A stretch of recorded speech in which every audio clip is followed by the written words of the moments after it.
The Cellcast is recorded in front of a live streaming audience.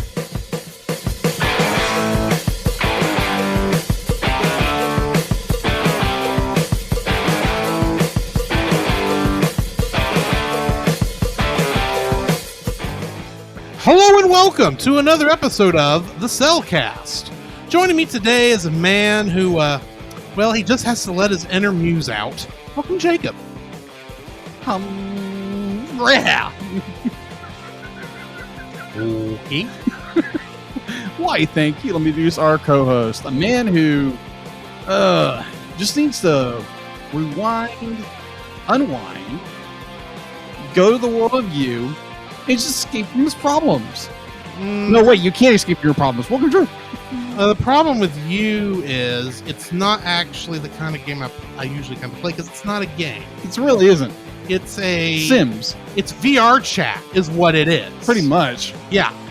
Give me a game like, if I'm going to play an MMO game against people, I'm going to actually be able to fight things. And it doesn't need to look like me either. But anyway. That is true. How are you doing, Jacob? Man, I'm doing pretty good. Well, before we get too far into this, we have trivia. Yes. Our trivia for this week's episode is the composer for Belle is Ludwig Porcel, and if I said that name wrong, I apologize. But every other credit he has for composing in his IMDb page is for video games that were directed by who? I have no idea. You don't know? No, I don't. Hideo Kojima. Really? The guy who did this is the same guy who did like a ton of the Metal Gear Solid games. Oh, okay. And Death Stranding. Really? Yeah. Cool. But Paul J. Powers did not get this right. Ah. He first guessed Quentin Tarantino. And then Michael Bay. To which I asked him, I don't think either of these two guys did video games. Because that just tells you he wasn't paying attention. Just wanted to throw an answer out there. It's Paul. Of course. He's just making up stuff because he likes to interrupt and have fun. Mess with people. He does this to Francisco all the time. We're just also apparently targets. Hey, it's always nice to be a target. But can you guess who actually did get the answer right? I don't know. Who? Josh? Yes. Okay. It was Josh. He did guess Hideo Kojima. So, yeah. Wow. So how's it been going with you this weekend, Jacob? It's going pretty good. My weekend has been pretty good. Me and my girlfriend went to Tyler, which is a town pretty close to us. And we were going to... 30 minutes north of us, but yes. Yes. We were going to go to an art museum, but it was closed. Went online, it was saying it was open. Okay. Yeah, so that was fun. So we kind of meted around, went to the mall, just hung out for the week afternoon. It was great. So that's where your car was when I was going somewhere Sunday evening and didn't see you there. Or Sunday evening, Saturday. Brain dead, I swear. Yeah. So obviously last week I was on vacation, and I enjoyed the mess out of it. And so getting back into the rhythm of things, it was fun. Be like, it's trying not to get into the, the bog down of, the drama and the whole bit, trying just to, just keep pushing. And it's been fairly successful so far. You hadn't killed anybody yet? No, I haven't killed anybody yet. So I did want to bring up something really quick. This actually just happened couple of hours ago. I believe it was in, what town was that? Uvalde. Uvalde. You're talking about? Yeah, Uvalde. The school shooting in Uvalde at Robb Elementary School, where sadly 14 students and one teacher lost their life to a crazed gunman. So definitely pray for those people. Pray for that situation. Pray for the people. And that's just a terrible situation. And there's a lot of people that's like, well, we need you to ban guns. Like, that's not going to solve anything. And this is not a political show, so we're not going to get onto that bandwagon, no matter which side of it we fall on. No, we're not. I thought it was just something that needed to be talked about, because it's something that it stinks. It's something that's happened, and it's sad that people lost their lives because of it. So other than that, It has been a pretty. I'm trying to draw a lot more, trying to get that train moving, and that's always fun. Either or. How have you been? I've been okay. Been trying to work on some creative things that I don't want to touch on just yet. Same. But I've had a pretty good week. It's been slow. Good. At work. Well, that's a good thing and a bad thing, right? Yeah. It's bad for my paycheck, but everything's all good either way. It's just not as good as it could be, as that guy in Wonder Woman says. Wonder Woman 84, that movie. Anyway, making bad jokes. This is new. This is normal for me. I guess I'll go ahead and tell you what I've been watching since I have nothing else to talk about. I saw a movie last Saturday. Yeah. That was a fever dream, I'm convinced. Chippendale Rescue Rangers. On Disney Plus. Yes. So, if you don't know, this is not based on Chippendale Rescue Rangers, despite the name. It's based on what someone would think Chippendale Rescue Rangers was made if the cartoon characters were actually real. Yeah, if they were really actors. Yeah. Which I have an issue with that part, but I'll get to that in a minute. Okay. But the amount of cameos in this film, oh my gosh, is crazy. Agreed. Including, and I am not kidding here, Ugly Sonic. Yeah. Oh, yes. You're right. As a character I never expected to see again. And yet he's not being voiced by the same actor who should be voicing him, who probably voiced him for the original shots, but whatever. for Sonic 2020. Right. I still don't know how on earth do you negotiate the rights for that? Because you've got we want Sonic the Hedgehog to be in the movie. Oh, you just want regular Sonic the Hedgehog? No, not just regular Sonic the Hedgehog. We want the one that had to be cut. And you're thinking, why? It's like, because this is what we're doing. It's like, okay. But then you get stuff like just randomly He-Man and Skeletor at a con. Oh, that was hilarious. It was funny, but I was like, which is owned by Universal. And Skeletor are in a Disney film movie. Yeah. And it gets stranger. You get the ponies from the Gen 4 My Little Pony. The one that created the Brony for fandom. Yeah. Those ponies are in this film for like a hot second. Yeah. Hasbro.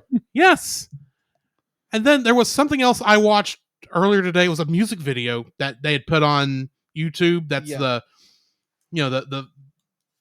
version of the theme song sung by a pop singer that nobody wants to hear because they want to hear the original version. Yeah.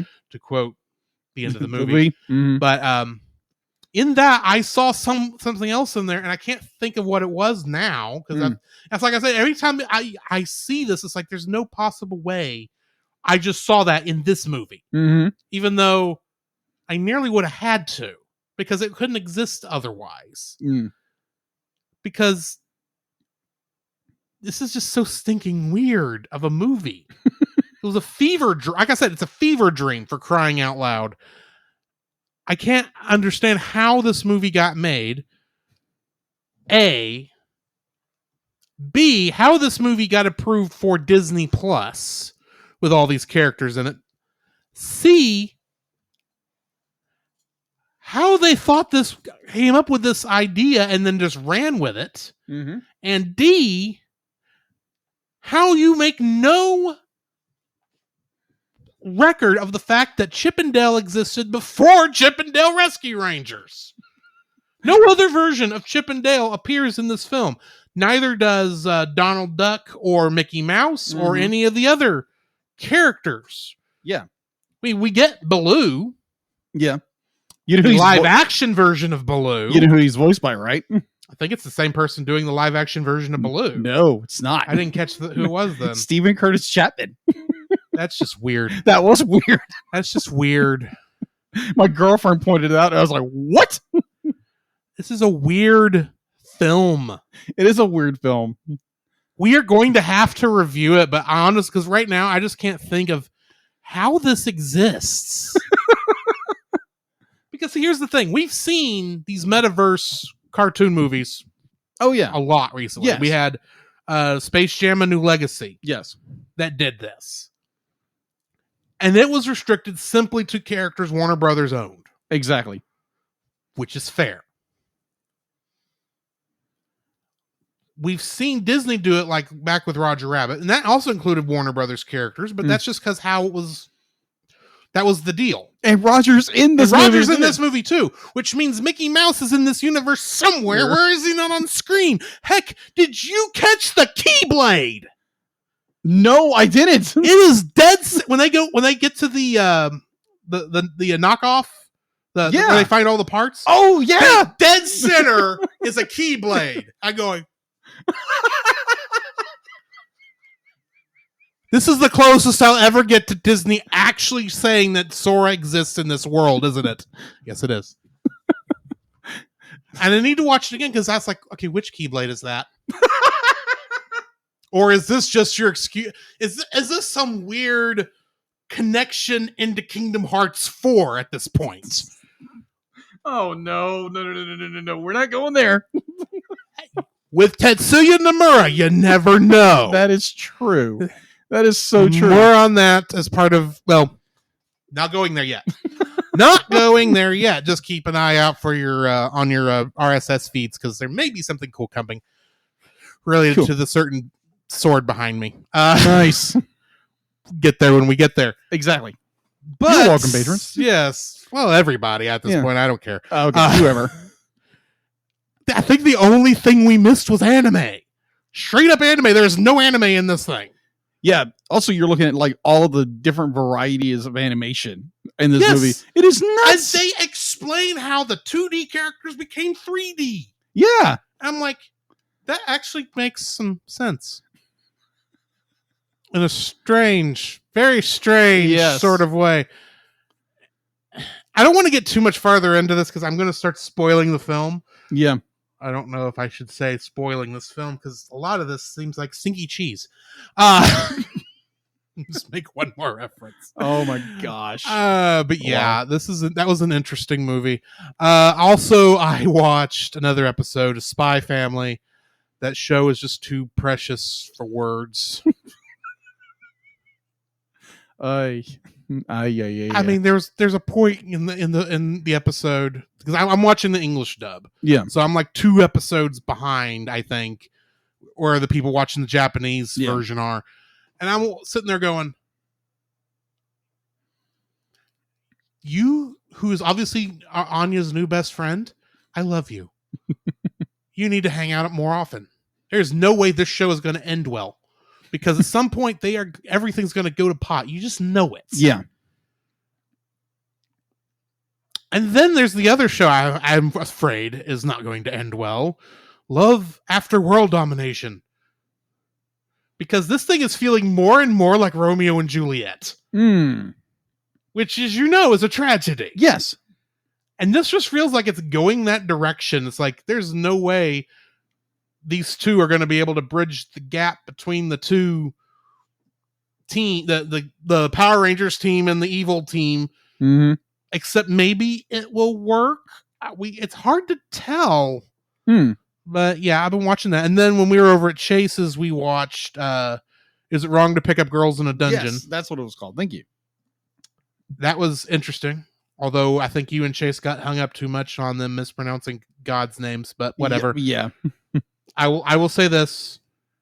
More than likely, those are the Japanese names, and the Japanese probably don't have the same lyric or same probably don't have those particular syllables. Syllables is the word I'm looking for. There we go. Probably don't have those syllables, so they got the closest syllables they could. All right, and that's why it's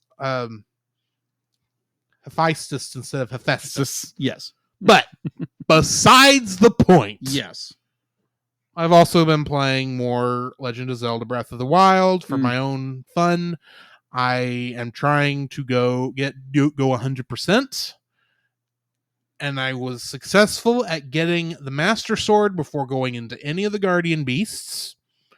Jacob has no idea what I'm talking about. No clue. No clue. I'll put it this way. In order to get the Master Sword, you know what the Master Sword Yes. is. Okay. In order to get the Master Sword in the game, Mm-hmm. you have to get 13 total hearts before you can pull it out. Otherwise, you'll die. Okay. You get a game over if you can't pull the Master Sword out when you try to do it. Okay. I'll keep that in mind. Start over. Well, yeah, you'll get to it eventually. Yes.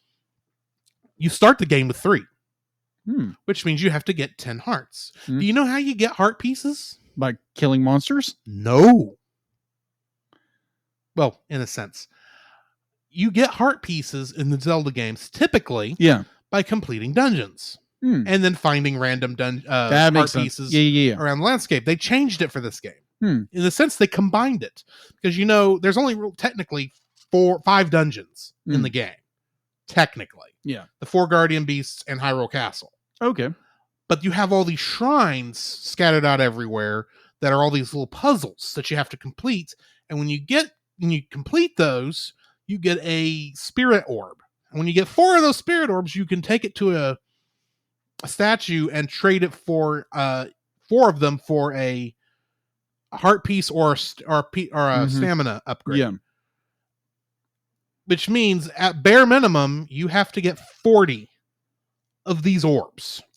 Wow. Before you can go after the Master Sword, which means you have to defeat 40 shrines. And the thing is, I was trying to do this without accidentally triggering any cutscenes, which meant I couldn't go to the areas in which the Guardian Beasts were. Right. Because it would trigger cutscenes. They are not easy to get to without doing that. Really? No, they are not. I did get it, but it was tough. It was tough doing that. And now I'm going through and just, getting all the Guardian Beasts because I've got the sword that will, at least let you kill the bosses fairly quickly. Because I got the Master Sword. But now I'm working towards getting ancient armor, which requires me killing a lot of guardians.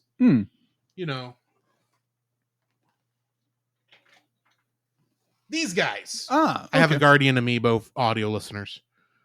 So I'm showing that to Jacob. I have to kill like a bunch of these. These are hard to beat.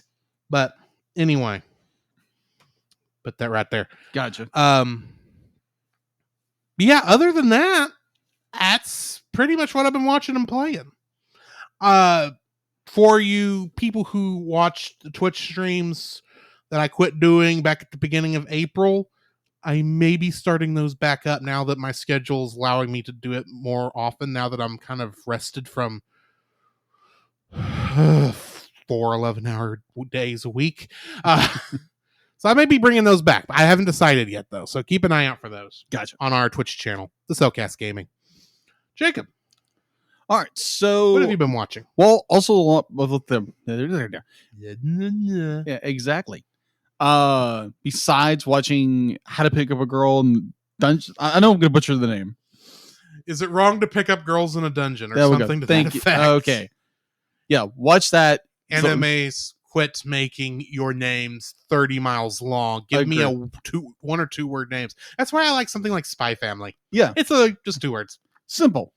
You can't tell people to search that because that's not how it's spelled, but whatever. Spy X Family. So also another film that we both watched was the Chip and Dale Rescue Rangers movie. I watched it I believe I watched it Saturday. And right around the same time about around sometime before I went to Tyler to go hang out with my girlfriend. And it's interesting. It's an interesting commentary on a lot of media and celebrity and a lot of that stuff. I found that very interesting. I agree with a lot of your points where it's just like, okay, they completely skip over this entire huge canon of Chip and Dale, and they make it more. I can understand if in the film they addressed it more as, okay, these were bit parts we did throughout the years until we got, the gig for Chippendale Rescue Rangers, not the Chippendale dancers. No, they're in the film too. Yes, they are for 2 seconds. 2 seconds, thankfully. Anyways, so yeah, I thought it was an interesting film. There's a lot to process throughout this entire film. There were parts. This is why we'll be reviewing it later. Yes. I enjoyed parts of it. I was turning my head like a dog. Half of it was like, what in the world are they doing? But like I said, it wasn't that it was bad. No. It's actually okay, but it still is like, this is a big fever dream. That's the only explanation. This is all it feels like. Especially when they reveal who the villain is, which I'm not going to talk about here. Yes. But we may have to review one of his movies in between here and there. Ooh. This is a thought. I may be moving some stuff around. Oh, okay. That makes sense. Because I don't think... No, we haven't reviewed that yet. Okay. No, we have not. But we will. I love how we're teasing stuff that we haven't even just talked about yet. No. You're discussing it on the air and talking about like, oh yeah, we need to review this movie at some point in time. Yes, we do. Because, well, A, it's a classic movie, but... Yeah, agreed. It's now controversial, but... Meh. It's a... Yeah, I'm not going to say anything that even tells you what we're talking about, because for all you know, we're talking about Song of the South. We're not. But for all you know, from what Jacob just said, which that might be a possibility too. Yes. But, moving on. Yes. So I continue watching Star versus the Force of Evil. Mm-hmm. Really good. Very unique storytelling. I think I'm in season 2, I believe. I think it's season 2 or 3, one of those. And it's really good. It's really interesting. And I watched that on top of Sword Art Online season 2 through 4. Mm-hmm. And I know a lot of people do not like the series. You're just saying that because we had a long discussion about it in the parking lot at church Thursday. That is true, but also I've had other conversation with other people about this series. Right. It's a divisive series. It is a very divisive series. That's the nicest thing you can say about it. Yes, it is very divisive. There's parts of this film the show in general that I enjoy. There's other parts like, whoa, okay, you went there. It's like, okay, Kirito, what are you doing now? Why is everybody doing this for you? Blah blah blah blah blah. But Kirito is the main character of the show, right? And season 4 is. I like how the direction they're going in season 4. Mm-hmm. The first half of season 4 was okay. That was something. That was weird. They literally had a character transform into a sword in order to fight the big baddie. What is this? Soul Eater? Maybe. Because that's how Soul Eater works. Yeah, pretty much. It just got bizarre beyond bizarre, and I was like, what in the world? But either or, I'm most likely going to finish it, and I might put one of the movies on the list. Okay. All right. So, yeah, I think that's all that I've been watching so far. Yeah, that's all I've been watching. All right. What do we got in the news? All right. So, another fever dream from what you showed me. All right. So, Hollywood legend Samuel L. Jackson, yes, that's Samuel L. Jackson, has been added to the animated cat roster of where he is recording. Let's see. He's wrapped up his recording for the Feline Samurai Jimbo in Paws of Fury, Legend of Hank. Mm-hmm. That's coming out. That's what we were previously calling Blazing Samurai. Yeah. Which I think is a better name, but whatever. Oh, I agree. Completely agree. So that'll be coming out July 15th.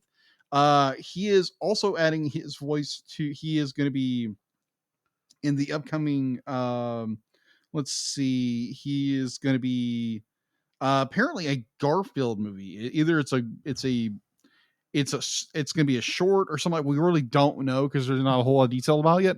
But he is voicing Garfield's dad, which is a brand new character. He has, as far as I can tell. Yeah. So we're getting that. Also, a certain actor who has a tendency of Chris freaking Pratt I was getting there. is Garfield. He's Garfield. It's like, Chris, can you get at least one animated movie out before you announce another one? You're playing two characters who eat lasagna. That is true. I assume Mario eats lasagna. He's Italian, but anyway. So yeah, be like that we don't have any data what that movie will come out. They're just announcing who's gonna be who. And Chris Pratt is Garfield. Can you just imagine what Samuel L. Jackson's gonna be like in that movie? Oh gosh. A very tame Samuel L. Jackson. I'm tired of these blankety blank spiders in my blankety blank house. That didn't make sense. I blankety blank hate Mondays. Anyways. Blankety blank. Blankety blank. Exactly. No, that's not the name of this episode. All right. So there has been some interesting developments over at Netflix. Another round of layoffs in the wake of the declining subscription numbers and stock value. Netflix has laid off over 150 employees across the company, representing 2% of its workforce, largely in the United States. The streamer also eliminated 70 roles from its animation unit, as well as roles from its social media and publishing contractors. The cuts were revealed in an interview, and that's also they're cutting shows, they're cutting movies that are animated. So yeah, Netflix is taking a hit. Yeah, a massive hit. So because I was watching something where we had that big boom where like all the animators from the big studios were moving over to Netflix. Hulu, yeah, and now they're all getting cut because I guess the animated stuff's not making them any money. Maybe. I don't know. Yeah, it's weird. And I'm hoping the anime side is okay, but because I still want another season of Godzilla Singular Point. But yeah, crazy. So yeah, that's all I have for in the news. Well, then we should get into the spoiler-free section of our review for Belle. Yes. Technically based on Beauty and the Beast. Yeah. Technically. Yes. It's its own thing, if we're being honest. Agreed. It takes elements. Yes. And some whole scenes. More on that in a minute. Because that's the thing. It starts off, and it's like I kept thinking, okay, this is kind of like Summer Wars. We've got your VR chat like virtual world that the players can connect to. I mean, heck, the opening scene is taken from Summer Wars, just changed the names of the platforms. Yeah, agreed. It's literally the same start, except we got a different song going on and being sung by our protagonist, Belle, or as her avatar is known. But yeah, there's points throughout the movie where all of a sudden you're reminded, oh yeah, this is technically based on Beauty and the Beast, because it like forgets this for like large portions of the film. It does. Not that that's a bad thing. No. It's just all this, you're getting into what's going on. All of a sudden they're up in the castle. It's like, where did this castle come from? Yeah, but we're in a castle, and she's got a rose. And she's talking to the Beast. It's almost like they're saying word for word what happened in Disney's Beauty and the Beast. And then we're back to the pop music. Okay, cool. I'm following. This is still good. This is a very excellent film. But it's just there are moments where you get blindsided. It's like, oh yeah, this is Disney. This is Beauty and the Beast. I keep forgetting this. How do I forget it when the main character's name is Belle? But anyway, the film is good. If you're on the fence on this for some reason, and you don't know whether or not you should watch it, I'm going to tell you right now, go watch it. It's worth it. Oh yeah. It's actually a very touching film, especially near the end. Oh yeah. And I was about ready to come through that screen and smack that one guy. Yeah. I don't want to spoil what's going on. Yeah. But because you could, by the way, this is one of those elements they didn't take from the Disney movie. Yeah. Because Gaston is, well, the Gaston figure is not the main villain. No, he's not. Like he is in Beauty and the Beast. Mm-hmm. But there was a point there I wanted to come through the screen and hit this guy because it's like, this is all your fault, you idiot. But yeah, the film was good. I have some small issues with it, which we'll get to. Right. But yeah, go watch the film. It's an excellent movie. Agreed. I also thoroughly enjoyed this film. This movie has so much range and so much depth. I would agree with you with there's some moments where it kind of goes, oh, okay, we're doing the Beauty and Beast thing for a moment, and then we're going to go back to the music and our own story. Yes, but the original elements, and then Beauty and the Beast. Do, Okay. do, do, do, do. Oh yeah, Lumiere was in Chip and Dale Rescue Yes, Rangers he too. was. Sorry. 2 Beauty and the Beast things this week, and awesome. Yes, Literally within hours of each other. Agreed. When I watched Agreed. it. I think I watched this movie on Sunday anyway. This was just a fantastic movie. This is the first time watching this film. I picked it up because I knew it was going to be released the same week I was on vacation. Mm-hmm. So I just got up that morning and went to Voldemort.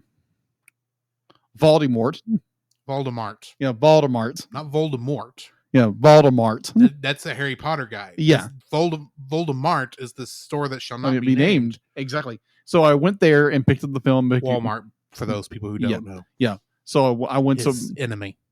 Except not. So I did go to Walmart, go pick up this film, and also I picked up something else because that's what you do. So this movie is incredible. There's points where it literally just broke me, and I'll get into that a little bit later. And it's like, oh wow, this is incredible storytelling. And yeah, so if you're on the fence about going watch this film, if you're the otaku who's never seen it, if you've never watched anime before, but you like Beauty and the Beast, go watch this. Yeah, go watch this. This is one I would suggest to most people. Yeah, I'm definitely. I'm terrible with names. Absolutely terrible names. She was the guest host with us when we did Beauty and the Beast.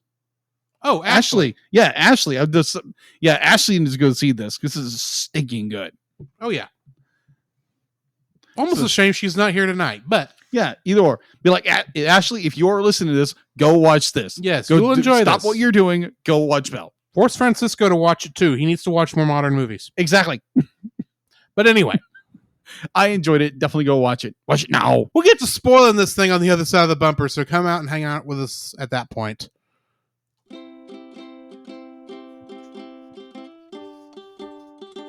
Don't forget that you can download? Don't forget that you can...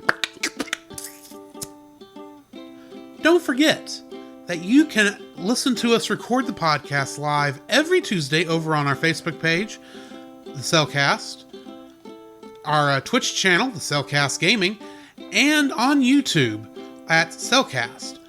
Also, don't forget to join our Patreon if you would like to support us monetarily.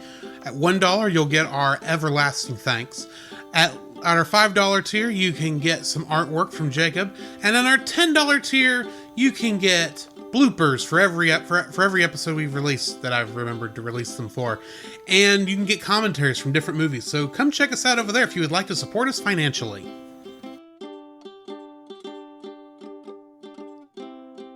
Every other week, join the Retro Rewind Pod as they travel back 15 or more years along the entertainment space-time continuum in their mission to review movies and games, establishing what is still worth your time today. Expect fun banter and trivial insights from Francisco and Paul, the Master Interrupter Powers, and rotating guest hosts who are all out of time.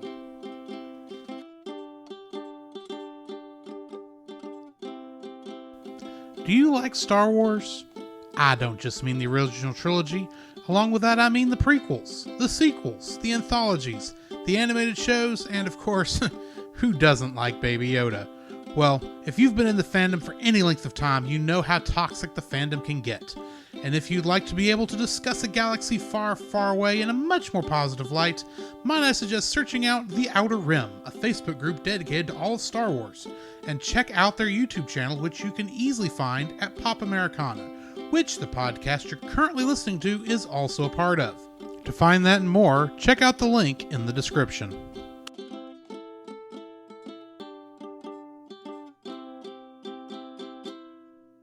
The following is a spoiler-filled review for the movie Belle. Listener discretion is advised. Belle was written and directed by Mamoru Hosoda, who also directed Summer Wars and The Girl Who Leapt Through Time. Yes. In fact, I don't know if you noticed this, but his studio, Studio Chizu, named after the main character from The Girl Who Leapt Through Time. That's right. And it's even her silhouette on the logo. It is. So just pointing that out. I happened to notice that this time. I don't think we've seen the other Mamoru Hosoda films, but we need to get those on the list. Yes, we do. Anyway, getting into the cast. Suzu Naito and Belle were voiced by Kylie McNeil. You know what's interesting about her casting? I heard you talk about it at Chase's, but repeat it one more time. This is her only acting and singing role. Really? Professionally. She was hired off the street. Really? And she has, it's not that she hasn't gotten another role yet. I just think she hadn't, maybe she just had, this movie hasn't gotten her in the limelight yet. Because this is her first role, period. This is her debut. Really? Yeah. Okay, so what's her name again? Kylie McNeil. Kylie McNeil. Okay. She's literally 18. Wow. And she does an amazing job in this film. You know, props. Both acting wise and singing wise. Yes, agreed. Kay and Dragon were played by Paul Castro Jr. And in the video game The Addams Family Mansion Mayhem, he played Pugsley. Really? Yes. Huh. That game is based off of the first Addams Family animated films, to give you an idea as to who he's pretending to be. Oh, okay. In that one. I don't know if he did a good job because I hadn't played it. Suzu's father was played by Ben Lepley, and in the video game New Pokemon Snap, he played Professor Mirror. Hiroka Betsuyaku was voiced by Jessica DeCiso. I'm sorry if I said that name wrong. But in Gravity Falls, she played Tambry, one of the girls. Oh, okay. Shinobu Hisatake was voiced by Manny Jacinto, and in the upcoming film, as in upcoming this weekend, Top Gun Maverick, he voices Manny Jacinto, or he plays Manny Jacinto. Kamashine was voiced by Brandon Ingman, and in Weathering with You, he played Morishima Hadoka. Really? Yeah. Nice. Ruka Watanabe was played by Hunter Schafer, and in something called Euphoria, she played Jules Vaughn. Justin was played by Chase Crawford, and in the show Gossip Girl, he played a character named Nate Archibald. If you can't tell, some of these I had a hard time finding something I thought worked. Right. Okamoto was played by Ellen Stern, and she played Masaki Kurosaki in Bleach the Movie 2, Diamond Dust Rebellion. Jelinek was played by Andrew Kishino, and he's the original voice for Saw Gerrera in Star Wars The Clone Wars. Really? Yeah. Swan was played by Noelle McGrath, and she was additional voices in Robotech. Tokore Maru was played by David Chen, and he played Happy Hogan in What If. Kita was played by Jessica G. George, and in Sailor Moon Crystal and the Viz dub of Sailor Moon, the original Sailor Moon, she was the voice of Pets, one of the villains. That's literally pet with the word Z. Letter Z. Pets. Yoshitani was played by Barbara Goodson. And you know who she is. Barbara Goodson. The I brought the name up many times. Yes, you have. years I'm free. It's time to conquer Earth. Yeah, she is Rita Repulsa in Mighty Morphin Power Rangers. Hatanaka was voiced by Martha Harms, and she was Officer Jenny in the original version of Pokemon. Really? Yeah. Nakai was voiced by Wendy Lee, who is Faye Valentine in Cowboy Bebop. Uh-huh. Suzu's mother was played by Julie Nathanson, who played Gilda Dent in Batman The Long Halloween. Kay's father was played by Kif Vanden Heuvel, and he was Obadiah Stane in What If. Say what? Yes. Okay. Gotcha. Villain is as villain does. Exactly. Last but not least, Peggy Sue, the rival pop artist from the beginning of the movie. Yeah. And has some scenes in the end. Yes. She was played by Christina V, who is Ladybug in Miraculous. The Adventures of Ladybug and Cat Noir. Okay. You don't know what I'm talking about? No, I don't. I think I recognize what you're talking about. I think you brought it up to me before. Isn't that the that one? Oh, yeah. Yeah, the superhero show that all the kids watched on Disney Channel. Yeah. I assume it's still on Disney Channel. I have no idea. I know it's on Netflix, of all things, but right. That doesn't mean anything. Right. Getting into the Kingdom Hearts connections. Jessica DeCiso, or DeCico, or however you say your name, Jessica, I am so sorry, who played Hiroka in this. She is Olette in Kingdom Hearts 2. Christina V, who was Peggy Sue, is additional voices in Kingdom Hearts. But the fun one is actually from the Japanese dub. And there was actually a couple from the Japanese dub, but I didn't include them because I just didn't go into that far. Okay. But I was looking for just one more, possibly from Smash Brothers. And I found a good one. Toshiyuki Morikawa, the voice of Justin in the Japanese version. Okay. Is the voice of this character not only in the Japanese version, but in the English version, because for reasons unknown to me, both characters from this game are speaking in Japanese only in Smash Brothers. Okay. He is the voice of Sephiroth. Whoa. Okay. Yeah. Wow. Because both Cloud and Sephiroth, for some reason, only speak Japanese in Smash Brothers, and I don't know why. Interesting. But yeah, that's all my Kingdom Hearts connections. All right. So going in info and stuff. IMDb, it has a 7.6 out of 10. You can watch it on all platforms, or where you can rent it on all platforms. Yes. For $3.99. It was produced by, as Drew said earlier, by Studio Chizu. I want to say Shizu, but it's Chizu. It's Chizu. Distributed by Toho. Here in the States, also done by G Kids. Its release date was actually premiered at the Cannes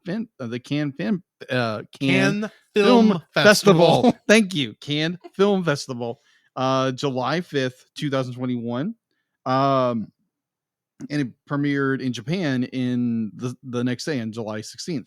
Box office. Let's see. It had an estimate. It does not give me a I could not find an estimated budget. That's not surprising. A lot of Japanese animes don't give you the estimated budget. That is true. That is so true. All right. Just because that's not how they work over there. All right. So I'm going to give you both for America and for the United States and world, and including the Japanese release. Its U.S. opening was $1.5 million on January 16th. Its U.S. gross was $4 million, and its worldwide gross was $64 million. Belle is the third highest gross Japanese film in 2001, accounting for 6.5 billion yen, which I did not do the translation to that, so pardon me for that. That's a lot of money. That's a lot of money. And the box office ranking as of December 12th, 2021. The film's U.S. opening weekend, like I said before, made 1.6, and bear in mind the U.S. airings of this were all done through Fathom Events. which means they only had maybe 2 or 3 days on Yeah. in theaters Yeah. total. Yeah. And so what I think there's like a total of 6 or so, or no, because they did both dub and sub, so there would have been 8 showings technically total, 2 of the dub, 2 of the sub. Mm-hmm. Probably somewhere between 8 show times total. Yeah. That's crazy. And it made that much money. Yeah. $1.8 million in a 4-day Martin Luther King Day holiday frame. And that was also before a lot of the Fathom Events theaters had opened up that were in the smaller markets. True. Like, because they just now, like the last couple of weeks, did that. Very true. All right. So home release, the film was released on May 17th, 2022 on Blu-ray DVD by G-Kids here in the States. So that's all I have for info and stuff. All right, getting into the summary. Suzu Naito is a 17-year-old high school student who lives in rural Kochi Prefecture in Japan. When she was young, she was close with her mother, who supported her love for singing and writing songs. However, one day Suzu witnessed her mother rescuing a child from a flooding river at the cost of her own life. The traumatic experience caused Suzu to resent her mother for abandoning her for a stranger's child, and she became unable to sing. The event has led to her growing distant from her father despite his attempts to reach out, though she remains close with a group of older choir teachers whom were her mother's friends. She is alienated from most of her classmates, with the exception of her childhood friend and self-appointed protector, Shinobu Hisatake, on whom she has a crush. Popular girl Ruka Watanabe, her sportsman classmate Shinjiro Chikami, nicknamed Kamashin, and her genius best friend Hiroka Betsuyaku.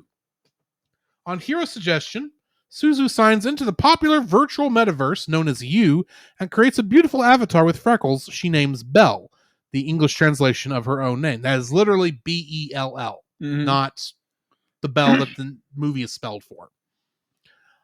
Upon logging into You, Suzu finds herself capable of singing again.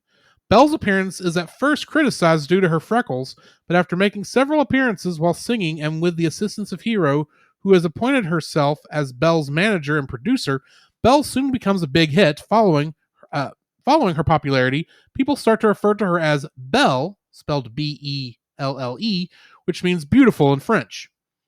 During one of Belle's concerts, an infamously strong and near unbeatable user simply called the Dragon, or the Beast, makes a violent appearance and ruins the concert.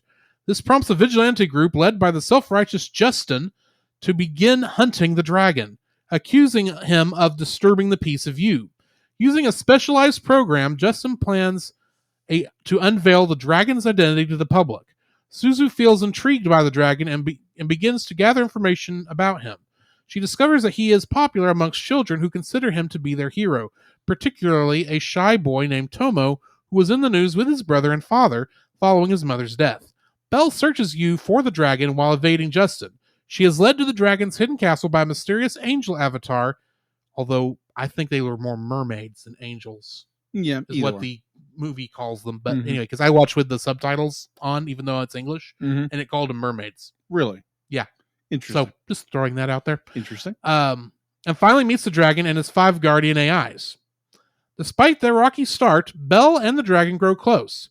Meanwhile, in the real world, Ruka confides to Suzu that she has someone she likes. Since both Ruka and Shinobu are the most popular students in school, Suzu mistakenly believes that Shinobu is the one Ruka likes, until Ruka later clarifies that the one she likes is Kamashin. With Suzu's help, Ruka and Kamashin are able to admit their feelings for each other. Back in You, Justin captures and interrogates Belle, aware that she is close with the dragon, and threatens to unveil her identity to the whole world if she refuses to cooperate. The dragon's AIs rescue Belle at the last second. However, their intervention allows Justin and his group to locate the dragon's castle and destroy it, though the dragon escapes. Belle manages to find him and tries to help him, but he flees before she can do anything. Suzu and Hiro immediately work to find out the dragon's real identity before Justin can warn him. They find a live video feed of Tomo singing a song only Belle and the dragon know, and realizing that Tomo is the... there was an angel avatar. It's just the other AIs were the... mermaids. Mermaids, thank you.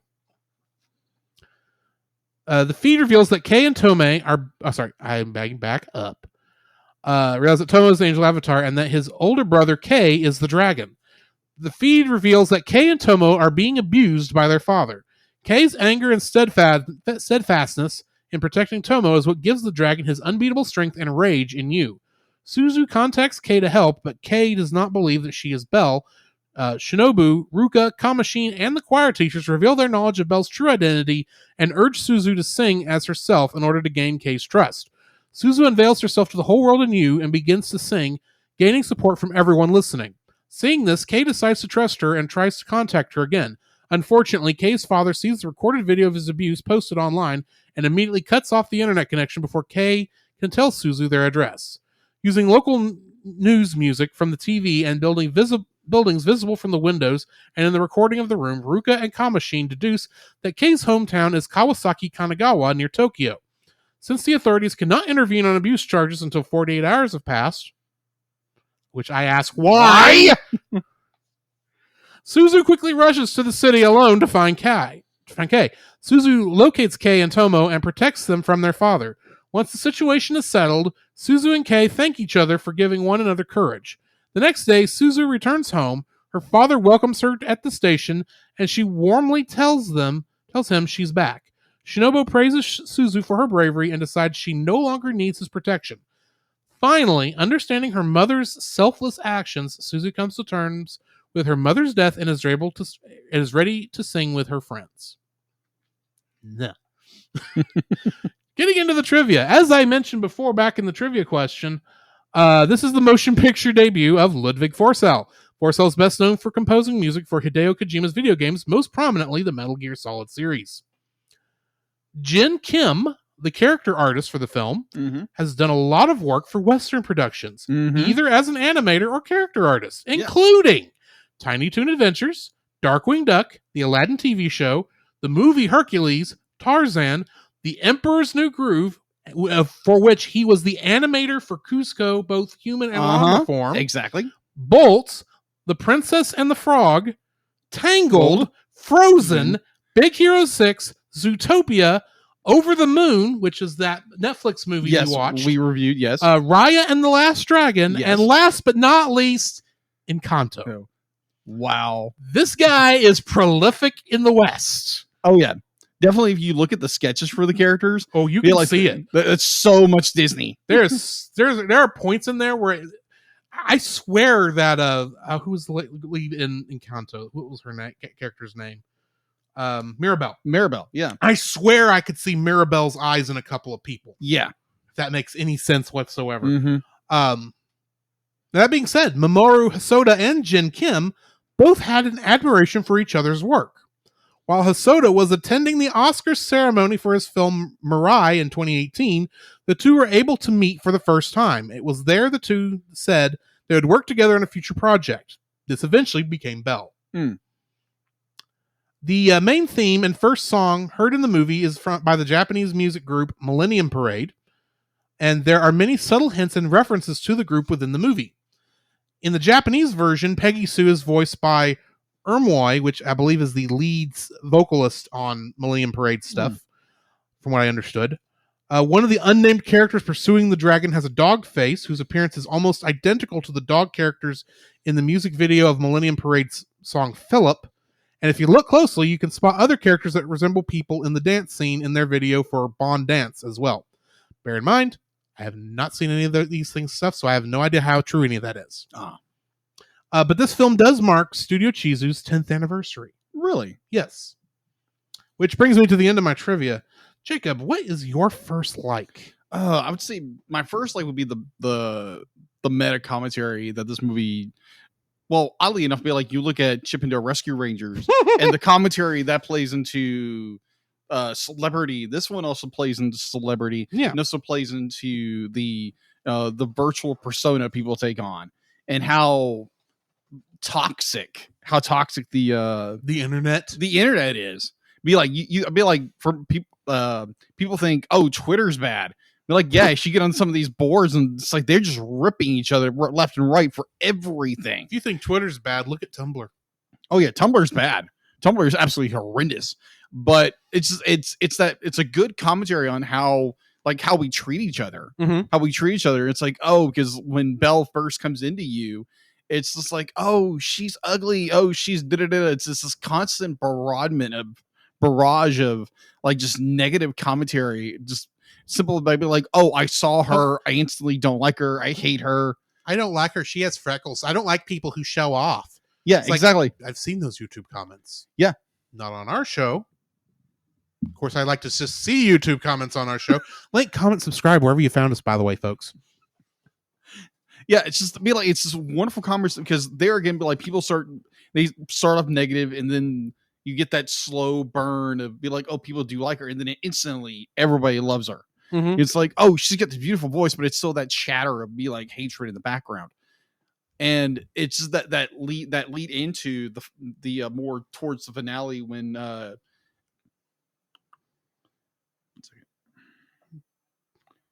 Suzu be like is confronted with be like to get Kay to like actually be like, I've got to find where he is where he can come find me. It's like I've got to reveal who I am, and everybody's like, don't do this, you'll ruin your life. Be like, no, be like there's commentary throughout the entire film. It's like, be like, no one wants to see you for who you really are. Be like, it's such a toxic idea to be like to create an avatar, another person, another persona online in order for that people don't, because even Suzu's afraid that people are going to reject her because how she looks. Mm-hmm. And like other avatars and people around her or something, don't do it. Be like, this is going to ruin your life. People are no longer to love you. They're no longer to listen to you. Except her friends who tell her do it. Yeah, exactly. Because it's the only way he's going to listen. It's the only way he's that. And you're good just the way you are. Exactly. The only person who's fighting it is her manager friend. Yeah. And I think that's because her manager friend knows more about what was going on beforehand and is actually worried that her friend may not be able to do what they're saying, even though they're all thinking, yeah, she can do it. Oh yeah, agreed. She's that concerned friend that's thinking maybe this is not a good idea. Yeah. And her reasoning is perfectly valid. It is completely valid, but it's wrong. Agreed. And there again, be like being yourself, not in what the world tells you, because the world can tell you a ton of things and it's lying to your face. Mm-hmm. Because the world wants you to be this, wants you to be this, wants you to be this. It's like, no, just be the person that God has created you to be. Yeah. And not be the, give into the temptation of your heart or anything like that, because God's going to lead you in the right path as long as you listen to hard things. Yeah, do the hard things, because it's the going down the narrow path into the wide path. Mm-hmm. And yeah, it's one of those things where people, definitely the younger generation, some of like our generation, was just be like, oh, people gotta follow the money, follow the fame, to because that's where my happiness lies. And so, which in truth it isn't. It's in those people that actually do care about you and following truth instead of lies, because lies will always deceive you and truth will set you free. So yeah, mine was more just like this big open commentary about how we treat each other, and yeah, just be yourself. What is your first like? My first like for this film is the beautiful, absolutely beautiful animation. Indeed. Throughout the entire film. Agreed. The film uses standard 2D animation for the real world stuff, but then uses a form of the 3D style animation for the digital world stuff. And I think it's a very well use of that, because most of the time when you see the digital stuff, it doesn't really fit. And I think Mamoru Hosoda recognized that. So it's like, this is just how it looks while we're in this world. Yeah. So it works beautifully there.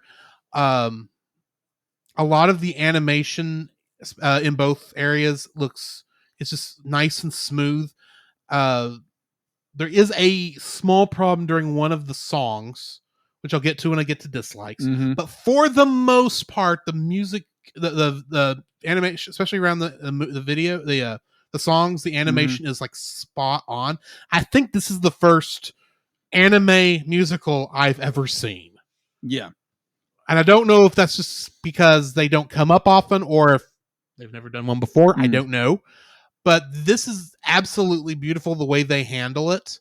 And I enjoy all the animation. This is just spot on. There's the part that blows me away is right before as she's getting ready to the sing there at the end when she has to reveal herself. Mm-hmm. And all of the lights start coming on all the avatars around their hearts. That's the thing. They don't tell you why that's happening. Yeah, I was kind of lost. I was clueless on that. Yeah. Here's the thing. Do you remember early on in the film when she tripped on the bridge? Oh, and when it showed the avatar, it had the little red dot showing where the pain was. Yeah, where she smacked her head. Yeah. What if the yellow light, this is a theory, they don't say this, it's one of those things I like where they don't tell you what they're doing, they allow you to think about it because they trust the intelligence of their audience. I think the reason all the yellow lights are coming on there noticeably around most of the avatars' hearts is the fact that their hearts were being tugged into this and they were feeling the same thing that Belle was feeling even if they didn't know the story behind it. Yeah. They were being drawn. They were being drawn into it. That was actually their emotional feelings showing on their avatars. Yeah. Which I think was brilliant. That is nice. And it gave a nice visual look. And it's similar to Tangled during the lamp scene. When they're looking at the lights across the lake. Yeah. That are technically for her. So it's similar in that kind of a feel. But I mean, it's absolutely beautiful shot. And then you do get Belle's transformation into Suzu, which is kind of a reverse magical girl transformation. It is. And it looks awesome. It does. It's just, this obviously artificial, beautiful pop singer transforming into a 17-year-old high school student who has basically normal looks in general, average looks, I would say. She's not a knockout beauty. She's just a girl, a normal, average everyday girl. Yeah.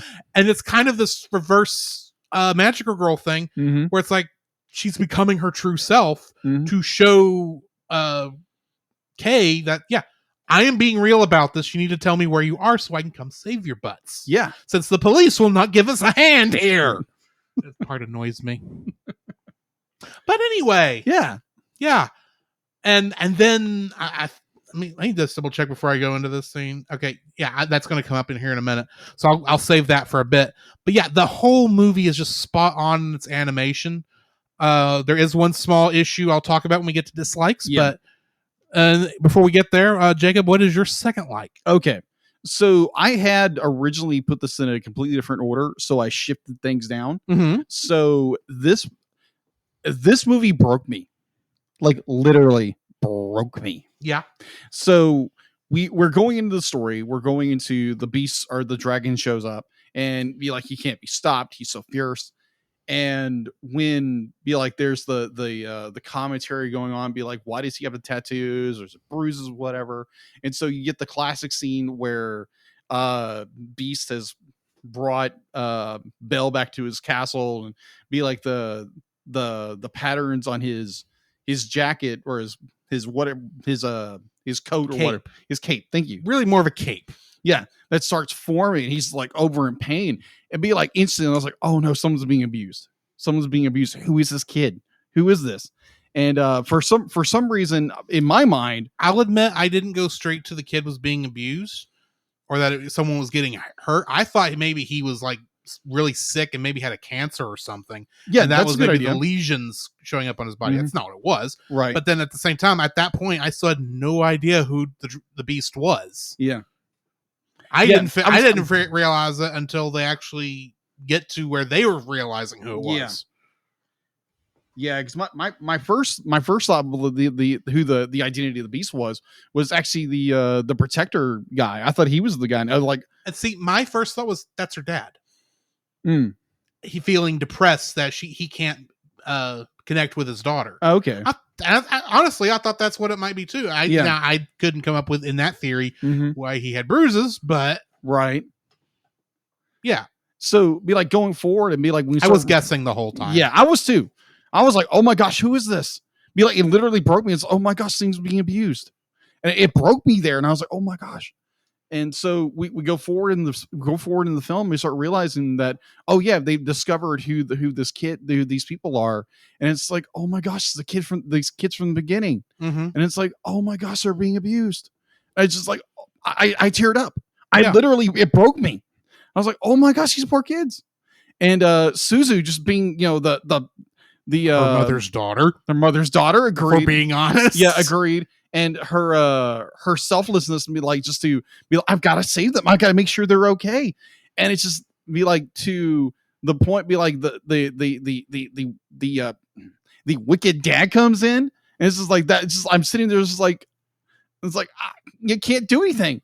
But then it's Suzu who steps to the plate and be like, yeah, she's, oh my gosh, I love this character. Love this character. She goes out of her way to go save this person she doesn't know. And like she reveals who she is to the world of you, goes to save these two kids. And it just be like, I am literally, I'm not joking here. I am weeping. I am crying. Like seeing this, and be like, when Suzu meets the younger brother and Kay, and they're huddled together because she wants to protect them. And then, that son of a biscuit shows up and starts literally beating on Suzu. I'm like, and he literally gouges her face. Yeah. When he's rage, I'm like, I'm sitting here bawling my eyes out, not bawling, but just more like tears are rolling. And I'm like, and Suzu just mans up to him and just stares at him. And that scares the crap out of him. She's their guardian angel. She's the guardian. I was like, oh my gosh. Like Suzu's yeah, you know what I'm saying. You know what I'm saying. And I'm literally watching this film. Like, it's the ending of the film. I'm wiping tears away. It's like, this is such a good story. Such an amazing storytelling. And like with, Kay be like, you don't understand who the dragon is or the beast is. And be like, obviously it's taking like this huge homage to Disney's Beauty and the Beast. Yeah. But then it just takes in this whole other level. This whole other level of storytelling. It's just so impactful. And it broke me. I'm literally just wiping tears away. And I'm slow clapping. Just slow clapping. It's like, man, this is so good. Such a good film that it's like, yeah, if you're watching this film for the first time, be like, yeah, get tissues, because it gets powerful. It gets very well done. And this movie broke me. That's my number 2. My number 2, and I don't even have to move it because this is just how nice this is flowing, is Suzu's story arc. Yeah, agreed. Because she goes from someone who is in deep depression. Oh, yeah. At the beginning of this film. Yeah. Through, admittedly, with some help from her other life in you. Yeah. Is able to finally break through these issues that she's been having her whole life. But she's not really paying attention to the fact that she's looking at that at the beginning. And as she's learning more about herself, she's becoming aware that there is this other person who is actually hurting more than she ever was. Yeah. But to some degree, she knows what he's going through because she can feel a connection with the guy. So of course she wants to go and find him and wants to talk to him, find out what's going on.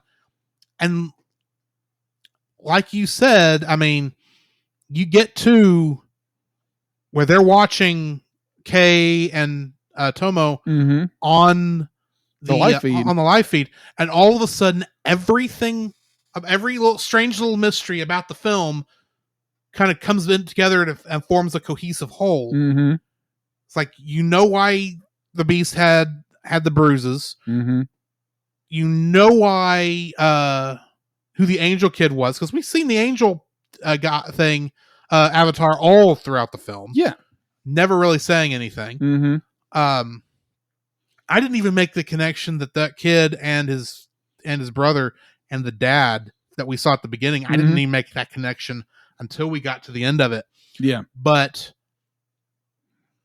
it starts off with her mother selflessly jumping into this rising river to save a child, and she's unable to get back herself. Yeah. She risked her life to save a child that was not her own, even though that meant she was going to have to leave her own child. Yeah. That was if we're being honest, it's it's a Kobayashi Maru scenario. Yeah. It is a no-win scenario. Scenario. She couldn't let the kid die, Mm-hmm. but she honestly probably couldn't really fathom leaving her own child to have to live without her, but her own child could live without her. Yeah. The other child was not going to live if someone didn't go out there and save her and nobody else, or save him. I don't remember if it was a guy or It was a little girl. But they had to, someone had to go out there and save her. Yeah. And her mother was the only one who could. Yeah. The only one willing to. Yeah.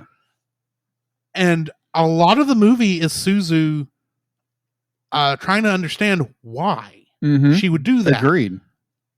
Now she gets into you and she gets kind of sucked into the whole world and her whole new virtual pop star lifestyle for a bit until she sees somebody else hurting. And without even realizing it, she knows she's the only one willing to help him. Yeah. Because nobody else is willing to help this guy, this beast. Yeah. This monster that everyone else is seeing. Mm-hmm. It's pure internet toxicity. No one's really recognizing that there is a human on the other side of that avatar. Exactly. Who's dealing with a lot. And right now he's running around from Discount Gaston, who's voiced by Sephiroth. Yeah. I have to put it that way. He's not Gaston, but he ain't Sephiroth either. No. But he sounds like him. But no, not in the Japanese version. He probably does. In the English version, he wasn't even that interesting of a character. Yeah. But we're seeing all that happening, and they're putting in all this stuff, and so you get to where they're watching, where everything's coming back together as they're watching that live feed. Yeah. And all of a sudden, she knows what she has to do. Yeah. But she doesn't know if she can do it. She is facing the same moment her mother faced on that lake shore, Agreed. or that river bank. I don't know. Couldn't tell if it was a river or a lake. But anyway, she's reached that moment. It had to be a river because the water was rising. But anyway, she's on that. She's essentially on that riverbank like her mother was, except she's the one who has to throw herself on this. She's the one who has to go in there because nobody else is helping, not even the police, because of some stupid law that says you have to wait 48 hours on an abuse victim reporting. Yeah, be like, that makes no sense. No, it doesn't. Be like, I understand where. If there's someone from Japan or has been in Japan, if you know if this law is real, let me know, because this is stupid. Yeah, agreed. Like, yeah, there's abuse. There's actually some laws. Someone could get killed. Agreed. There's also laws here in the States, here in America, that be like you can't report anybody missing or that's actually false. You can report missing people within 48 hours. Really? Yeah. That is a rumor that television and movies have perpetrated. Okay. If they're missing, you can call the police right then and there, and they will go searching for them. Really? Yeah. Okay, didn't know that. That's my understanding. Okay, my misunderstanding. No, that's fine. It's an understandable misunderstanding. Yes, it is. Anyway, but it gets down to where she's the only one who can do anything and is willing to do anything. Now, I have to say this one small thing. Why did none of her choir teachers get on that train with her? Or any of her friends? Why did she have to go by herself? They all knew what was happening. They all watched it, and they're perfectly willing to let... I nearly said Chizu. That is not the character's name. Suzu. They're perfectly willing to let Suzu go to essentially halfway across Japan to where this is happening.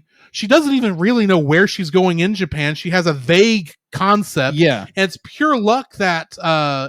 the younger of the kids, Tomo, even sees her. Yeah. And then Kay runs out after him. Yeah. Which, of course, is going to bring the father along. So you get to the standoff where, for no good reason, it's Suzu and him essentially facing off. She's being the guardian angel. Don't get me wrong. It's a powerful scene. It is.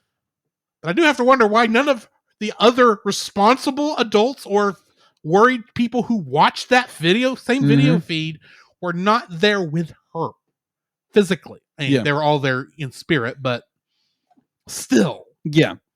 Well, I mean, like, I didn't put that in my dislikes. Yeah. Because I have some other things. Right. And it's something that I just thought of. Yeah. But it's like the fact that she is able to go there, and you don't know when he comes around the corner and he's coming up on her and, scars her like that. Yeah. You don't know what's going to happen. There's a chance that, in my mind, she may not make it out of this alive. Yeah. And that's really what was going through my mind. So I'm sitting there the whole time going, you better back off, boy. You better back off, boy. I'm going to jump to the screen. I'm going to come through this TV right now. I'll smack you upside the head. You better back off, boy. Don't touch my Suzu. It's not that. It's just... I know. I'm just kidding. Anyway. Yeah. It's like, because at that point, it's like, I'm on her side. She is not the kind of person, she doesn't have the ability to physically attack. Yeah. She's just going to stand there and take any of the abuse you want to give your own children, because you can't understand what's going on with your wife's death, which freaking coward. Makes me feel better for Suzu's father, because at least he's just worried he can't connect with his daughter, and that's understandable. Right. But, and he took his wife's death a lot better. Mm-hmm. I mean, it's hard either way. Don't get me wrong, because I recognize that the father, the kid's father, was hurting too. It's just he didn't know how to handle it. Yeah, and he wasn't handling it correctly, which is why he was more the Beast. That's the thing. We think of Kay as the Beast because this character's name is the Beast. Yeah, exactly. He's not the Beast. No, he's His not. father's the Beast. Belle is the beauty. No matter, Suzu is the beauty of the Beauty and the Beast thing. Yeah. But she's not beauty when she's Belle. She's beauty when she's Suzu. Yeah. Because true beauty can stand up to that kind of horror. Yeah. Suzu can't. Suzu could. She did. Agreed. Sorry about that. Yes, she could. The character of Belle was her security blanket. Now, yes. Yeah, agreed. After she reveals herself as Suzu to the world, which I'm still thinking, what does this really tell 90% of the population? Because only the people in this room who already know she's Belle would be surprised by this if it actually happened. Maybe some are classmates in school, but there's no guarantee they're even paying attention right now. Agreed. And also, I will grant you, her revealing herself is then going to make her like the most popular person from that prefecture for years. But right. Still, I mean, I like her story. It takes her from being this person who could not stand up to anything. Yeah. And because she found that inner strength in her because she knew to do what was right. Yeah. And in the way the story arc handles, she's able to stand up to their father and be the only person who was willing to. Yeah. Just like her mother. Exactly. She becomes her mother's daughter in that moment. And I loved that little bookending there. So yeah, agreed. Suzu's story arc is my second like in this film. What's your third like? My third like. Oh my gosh! So just to tag on to be like, the animation movie is just freaking breathtaking. Yeah, completely breathtaking. Be like there's no. Be like, yeah, we could sit here for an hour talking about animation in this movie. So yeah, that's kind of like I'm tacking that onto my third, but my true third would go into just this the unconventional ending into this movie, because be like there's so much of they twist it just enough where it's not the like, oh, the Beast is be like the Beast really isn't Beast, like you said earlier. Be like he's a child that is being abused by his father, and like there's so many. This movie, like it twists things just enough where it manipulates things just enough to where it's like, oh, okay, this is where it's going. Nope. It's brilliant storytelling in so many ways where it be like, oh, okay, here's the Beast. Oh, he's just an angry guy, and it's like, nope, they twist that on the head, and then they twist this whole, the internet sensation, vile hatred thing, and they kind of twist that a little bit. Just the manipulation they do in storytelling, and just it's not be like, oh, the Beast and Belle or Kay and Suzu get together. It's like, no, it's Suzu having the courage to ask her quote unquote her guardian out. Yeah, to go on a date. And there's all these like nice little twists here and there. It's just like I really enjoy that, where they take the traditional formula from your Beauty and the Beast Disney film and kind of just twist it. Mm-hmm. And they twist it very well, and it's not like distorting and like grotesquely. It's just they turn it just enough to where it's this very beautiful story, and they just change some of the roles around a little bit, and it's just very well done. I really enjoyed that. So yeah, it's my third. My third is it's got decent music.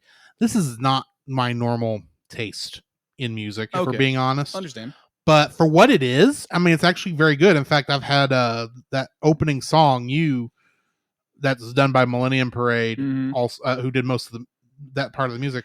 I've had that stuck in my head for since I watched the movie, and the rest of it is okay. Yeah, but the music does fit what's going on.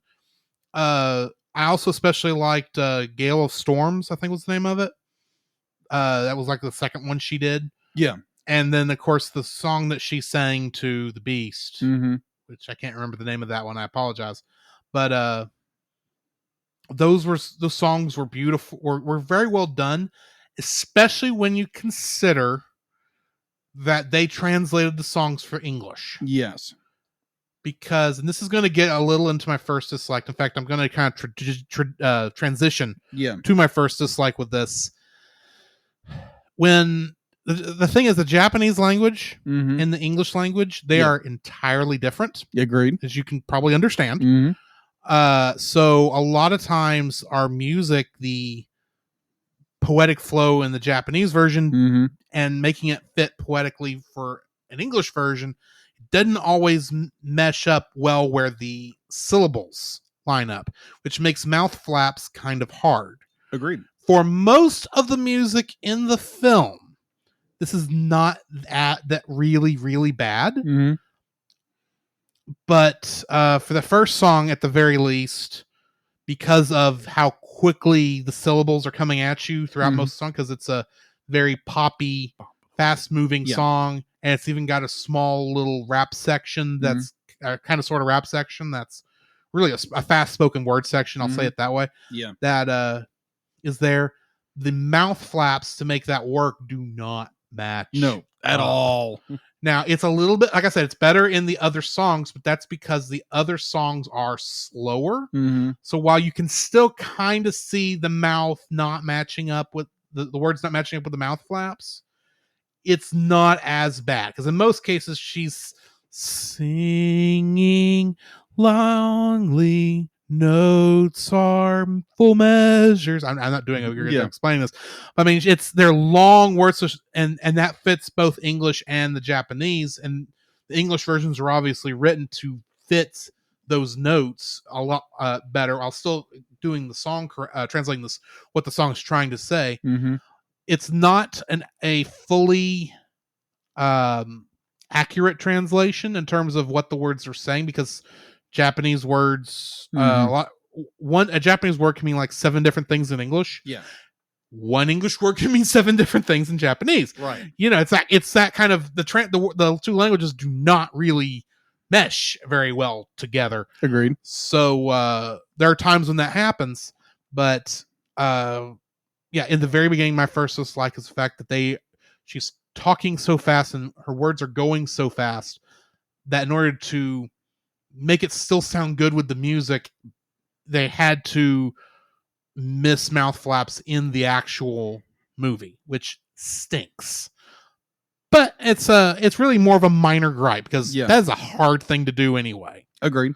Especially when all the songs had to be matched to 3D 3D anime kind of stuff, which always has a little bit of a jank to it anyway.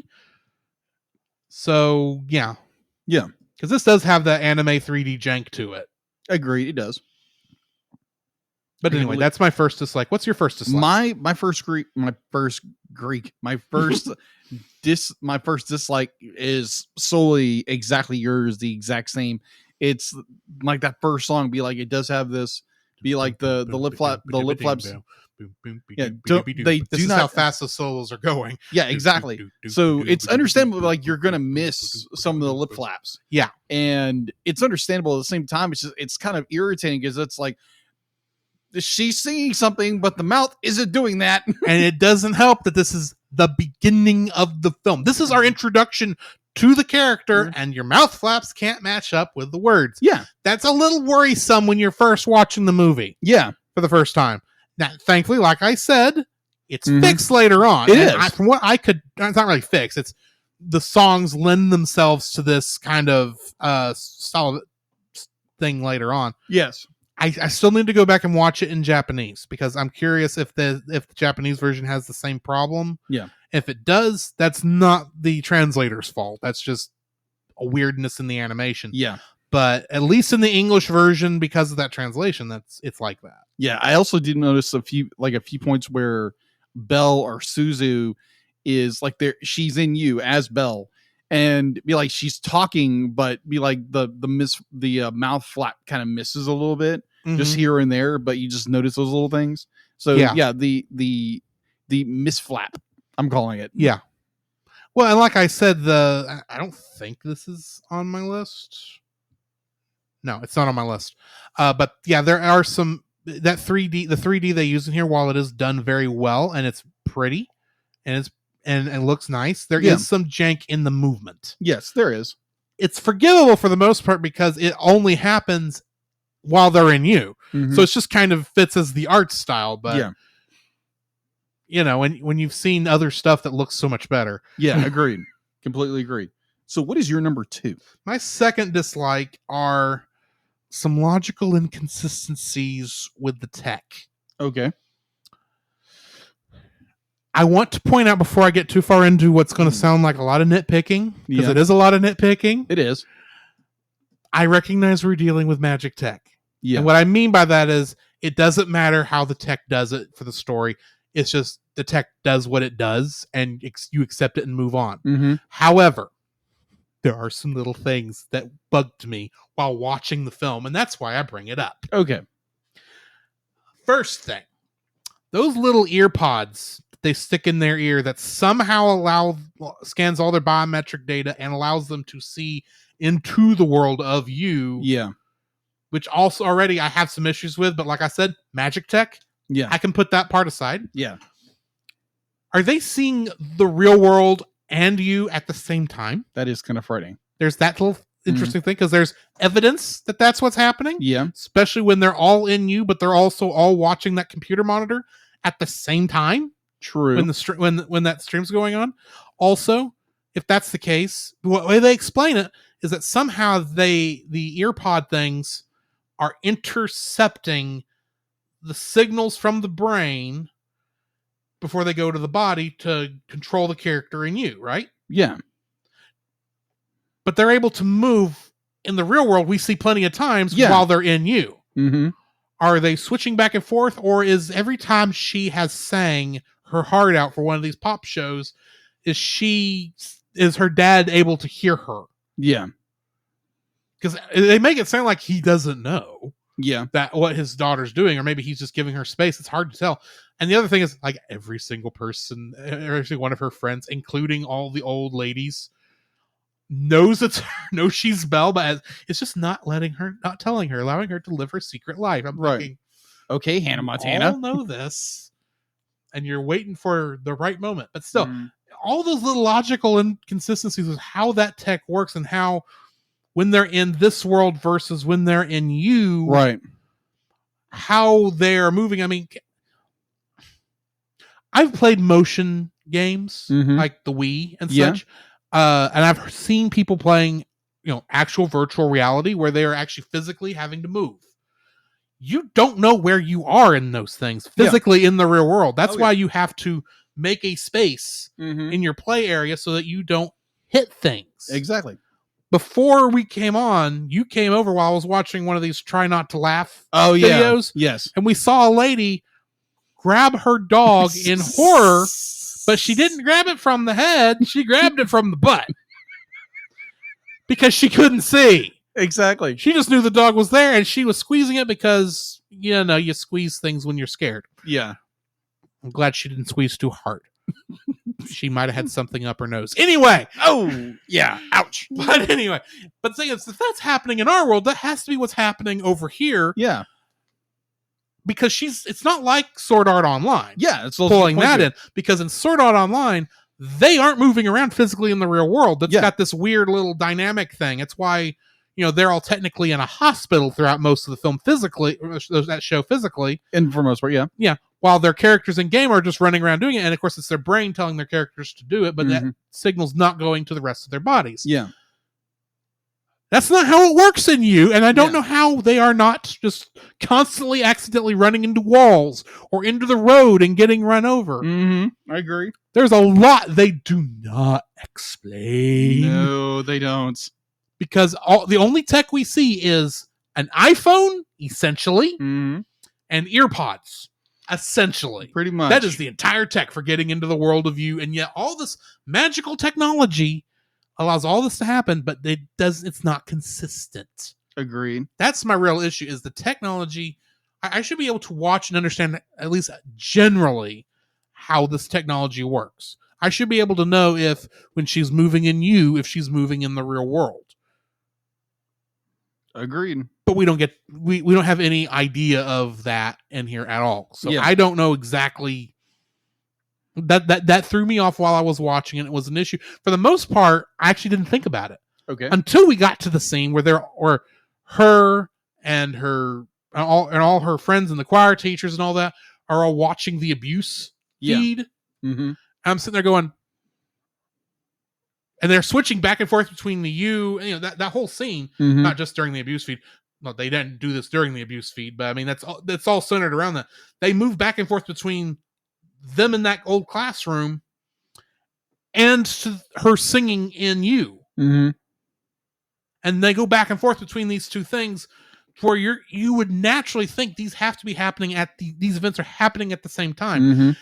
And yet nobody, how do they know when they're in one or the other? They don't show any switching or anything. No. They make it look like they're experiencing both worlds at the same time, which I don't think is physically, humanly possible to understand what's going on if you do that. Yeah, because the mind is not designed to do that. Exactly. It's hard enough playing a video game and listening to another conversation at the same time, or reading a book and listening to somebody else. People can do it. Yeah. That doesn't mean everyone can do it. Yeah. Well, but yeah, those logical inconsistencies kind of made me question some stuff. Yeah. And it's stuff that the hand wave of magical technology, don't think about it too hard, doesn't take care of. Right. But yeah, anyway, that's my second dislike. What's yours? My second kind of goes along the same lines as you. So when we're introduced to the world of you, be like you have to plug in your be like your biometrics, and it scans your entire body, and it automatically creates an avatar for you. You don't go through a real character creator. It looks like. I mean, it's all based on like your personality, who you are, right? And it's like, wait a minute, what if I don't want to be a cowboy? Because there's a character. Yeah, exactly. It looks like these things are just generated like that. It's because it's bringing out the inner you. How does the computer know what the inner you is? Yeah, exactly. What does your biometrics make you want to look like? What was one of those weirder ones that I saw? There was a lot of weird things in this. Yeah.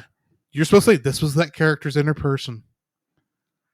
I feel sorry for them. Exactly. It's like, what in the war? I mean, like, I understand, but it's more from the creative standpoint. Yeah. Like, let's create unique characters for this. But when you're basing it on, it's taking a UI system, and it's solely based off your biometrics data, your biometric system, and it's just like, which biometrics, by the way, is just your heartbeat, your neurals, your neural system, your fingerprints.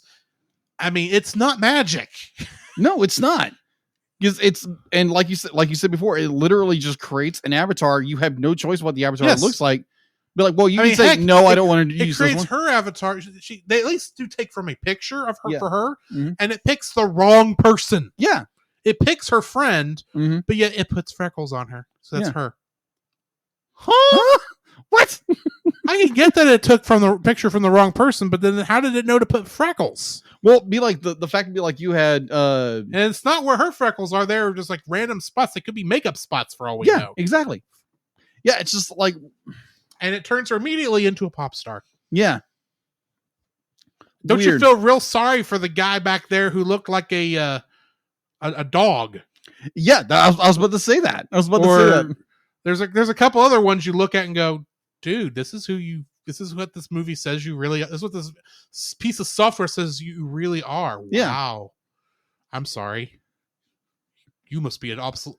You just know there's somebody back there who is literally like. Obviously, you can't show any copyrighted stuff in the film, but there's some poor soul out there who's a muck from Pokemon. Some poor soul, because it's got to make stuff from somewhere. It's going to essentially be a giant goo monster. Yeah, pretty much. Take the idea of like Ready Player One. It's just like, oh, someone's walking around as like Superman or something like that. Ready Player One, at the very least, it looks like it had a fully featured character creation where you could. Yeah. Someone who's really talented could make anything they wanted to. That is true. Then they go and they buy all the costumes or whatever. And you have no choice. It's just like, oh yeah, you're this thing. Yeah. You want costumes? Go get your manager to go get it for you. Pretty much. It's like, what is this? Card Captor Sakura?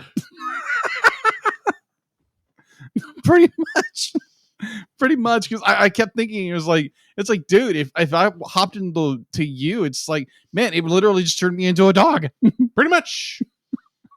It's like, come on, be like, I bark like a dog, but don't make me a dog. Just imagine Ghetto Gaston over there with his blonde hair. Yeah. And somehow has a magical weapon that can make anyone look like their real shape. Yeah, but how does that work? Yeah, because he's an admin. It's something is like he? that. I think, I'm not sure. They never really explain it. They just say weird. He's, you know who he is? He's the guy from SAO. No, what is that? Promare. He's the lead guy from Promare. Yes, he is that character basically because he's that. Not the main villain. Yeah, the villain from Promare. He's that kind of character that somehow has this magical thing that can somehow immediately turn you into your real self. How did you get that? Yeah, because he made it sound like he got it from his mentor. It's like, how did his mentor get it? Who are you? Are you a real person? Are you a vigil? Are you an AI in the shape of a person? Who the crap are you, Justin? Yeah, because there's so many questions that and if you're not the game master, where are they? Yeah, exactly. They need to clean this crap up. At least it's sort of online. They at least gave characters a choice before they locked them in. But plus, this guy is so egotistical. It's like, I will bring justice to this world. I will reveal you for who you really are. A little girl. Yeah, little girl. It's like, and we all knew this already. Yeah, exactly. And every person in here is going to be a normal person. Yeah. What, you're going to find out that some random troll avatar guy is literally Joe Biden? I don't know. I was trying to think of a celebrity. Okay. I'm not even thinking politically here. Yeah, exactly. I got you. You just find out this random munchkin over here who looks like one of the dwarves from Snow White and the Seven Dwarfs is actually Johnny Depp. Poor Johnny Depp. Tony Hawk is actually a bird. Whoop-de-doo. Of course, no one remembers Tony Hawk anymore. Oh my gosh. But yeah, that's my second dislike. It's just like, what in the world is going on here? It's more like, oh, we're gonna do fantasy, but your tech doesn't really match up. So what are you doing? It is what it is, and it's one of those things where it's magic. It's magic technology. Yeah, we don't have to explain it. Maybe not, but you should know how it works, so we can at least get a general idea by watching it. Exactly. It's not. It may not be something you want to explain, but it should be consistent. Okay, so what is your third dislike? I think the movie draws a little too much influence from Disney's version of Beauty and the Beast. Oh, completely agree with that. Because the thing is, you're sitting there with this deep, original story that feels like Ready Player One or really Digimon is what comes to my mind. Yeah, it's Mamoru Hosoda. Yeah, he's pretty much been remaking the digital world for years. Yeah, pretty much. Point, which is fine. He does a good job with it. Agreed. But you get this thing, and all of a sudden, oh look, we're in the ballroom scene from Beauty and the Beast. Yeah, she's wearing a yellow dress. Mm-hmm. He's wearing the blue coat. Pretty much. No, pretty much is. Yeah, he is. It's like, Wow. Y'all just didn't even try to hide this. No. I mean, at least when she went into his room, which, how did she get? It makes less sense in this movie than in Beauty and the Beast when she gets into the room, because it's like, oh yeah, you can come into the castle and you can go up to his room. By the way, we're not going to let him know you're here. We're AIs. Yeah. And that's another issue. Where did the AIs come from? And why does he have this castle? Yeah. But neither here nor there. But and they get there, and at least that one, it's at least a little bit different because there's a rose involved. Yeah. But it's when the AI grew. No, it's when the angel grew. Yeah, when the and angel gave grew. her. Mm-hmm. It's like, okay. So he's not mad that she touched the rose. He's mad. He's mad because she walked in here and then yells at her, almost like the Beast from Beauty and the Beast. It's like they could have copied. They could have cut the audio and it would have fit almost exactly. It seems like. And then they do the whole thing, and they get to where they're the vigilante group with Discount Gaston is storming the castle that just appeared out of nowhere, and no one's going, hey, the Beast gets his own property in you, but the rest of us have to act like we're perpetually street dwellers? What's going on here? There's no show any player housing. I'm just assuming. But he gets his whole area plus AI servants. How did that happen? Yeah, I half expect their father to be the creator of You, and he just hasn't been doing anything recently, and that's why they have all this other stuff. It's because they have access to the console commands. Because they're using his admin account. That would make sense. That's the only explanation I can come up with, which makes me go, I don't think I want to log into You anymore. Ugh. But the fact that you're just in this original story and all of a sudden you're in Disney's Beauty and the Beast for a couple minutes. You're like, back into it.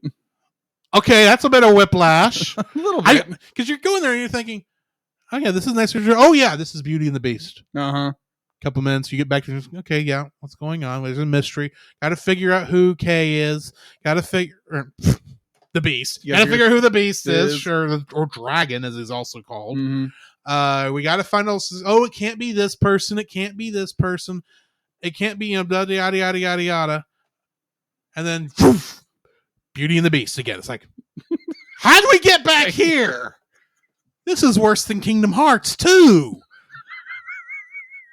Except we don't have any fun in this movie. Anyway, which is another reference you still don't get because I never got you to that game. No, I haven't. But anyway, this is it's a good movie, and I get why they drew the inspiration from Beauty and the Beast. It's literally drew. Yeah, because it is literally, I think, the most modern and popular version of the Beauty and the Beast fairy tale that most people nowadays know. Agreed. So I know why they did it, but it's like, you could have handled those a little more originally, because I don't think it's this year, but I think next year we're going to be reviewing for me in Miyazaki month, Ponyo, which is literally based on the Little Mermaid. And you want to know something? It looks nothing like the Disney version. Really? Nothing. If Miyazaki can do that, why can't you, Mamoru Hosoda? Maybe he was like, oh, Beauty and the Beast, I gotta copy all these scenes. Just because he's got the Disney guy who, the guy from Disney who can do all this stuff, which, by the way, he didn't work on Beauty and the Beast. No, he didn't. So it's like, maybe this guy wished he worked on Beauty and the Beast too. I don't know. It's not that I don't like Beauty and the Beast. Right. Go back and listen to our episode. I loved Beauty and the Beast. It's just I want more originality of movie if I go watch it. It's the same problem I have with Star Trek Into Darkness, and that I can quote an entire scene in the film the first time I watched the movie because they literally copy and pasted the scene from Star Trek II: The Wrath of Khan. I shouldn't be able to do that. I'm sorry. It's not like you're adapting a play that's been around for 1,000 years. You're adapting a story that's been around for that long. Adapt a story, not the Disney version of the story. Anyway, what's your third dislike? My third dislike, Now, to me, these are unfinished plot threads. There's That- a couple of them. There's a couple of them. The two I pinged on was correct me if I'm wrong. Is there any indication in the film that Justice he's reprimanded or something like that? No. Or not? Nope, not really. Justin is in there pretty much to be antagonistic for most of the film and make her show her true self at the end of the film. Yeah, pretty much. That's the entire reason he's there. After he fires his light that reveals her true self in you, we never see him again. Yeah, that's like a thing. Be like, there's no real conclusion to his story. It's like because he plays a pretty pivotal role throughout the story of you, which is why I was half expecting him to be the father. Yeah, which would have worked. Yeah, if we're being honest, but that's not how it worked. No, it didn't. It was so weird. And speaking of the father, we get this amazing scene where our main character, what's her name again? Suzu. There again, I am terrible with names. Suzu, comes up and rescues the boys, and she confronts their father, and there's no there's no resolution to that. He just backs off and runs away. And runs away. We don't hear that be like, oh, are the boys safe? Was he finally arrested? Was he brought to justice? Are these boys now safe? Are they going to go live with Suzu or something like that? It's not shown. It's not shown. It's kind of like she protects the boys. He runs off, and then she goes home. Yeah. How long did she stay? Yeah. It's those little plot threads where it's just like, and give us something. And the thing is, with them pulling from those scenes from Beauty and the Beast, which were showing Belle and the Beast falling in love with each other, right, romantically, and they copied them so exactly. I'm sitting there going, so is Ray and Suzu boyfriend girlfriend at this point? Because that's what their characters of Belle and Beast kind of imply, and how that relationship went. Right. But I'm confused. Yeah, there's so much of the. It's like they imply it, but there again, I like the twist where they don't go with it. I do, but it's like they don't even really tell you that's not what's happening. Like let you see that she asks out her protector friend at the end of the thing, but it's like, what about Kay? Yeah. He gets beat up and you save him and then nothing? Yeah. What's going on? Did you at least show up at the court trial and witness against the father? Yeah. At least? It's like, look at my scar. Do you know where the scar came from? Yeah. Here's the live feed where we called them. Which I have to wonder about that live feed that allows you to call somebody in the feed. Huh? Riverside kind of does that, but you have to give out the link. This was like FaceTime. Yeah.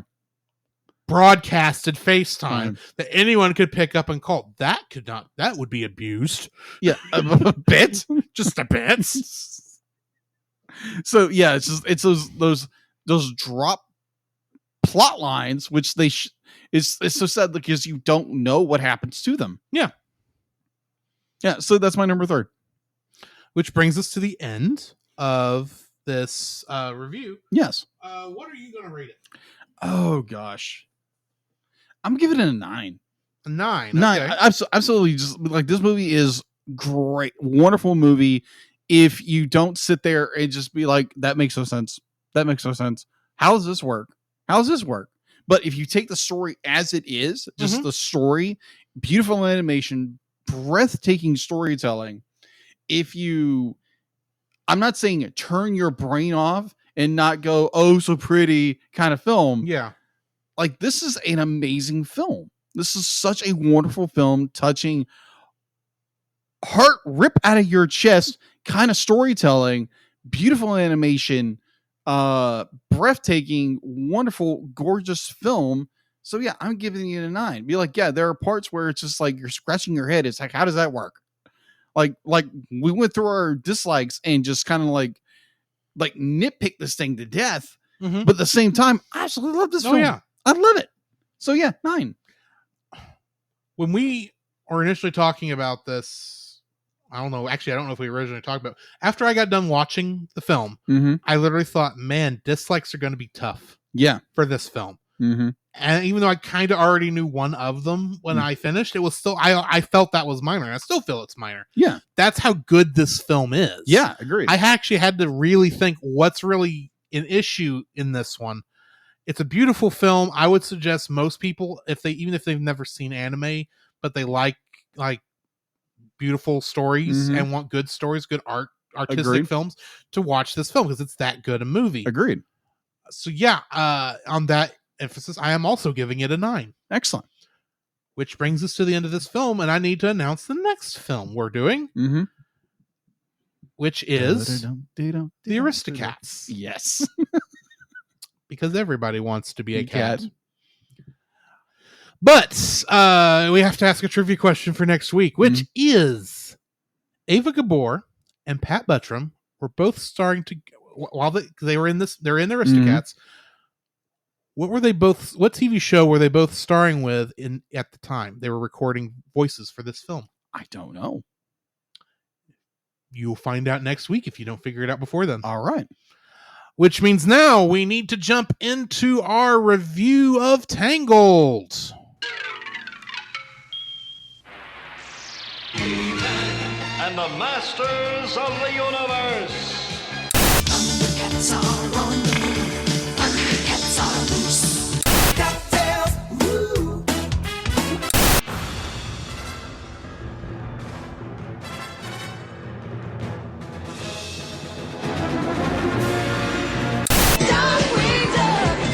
Let's get dangerous.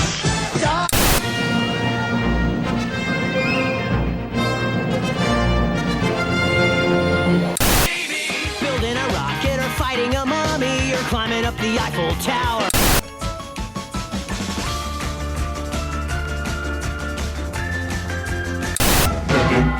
The pinky and the brain.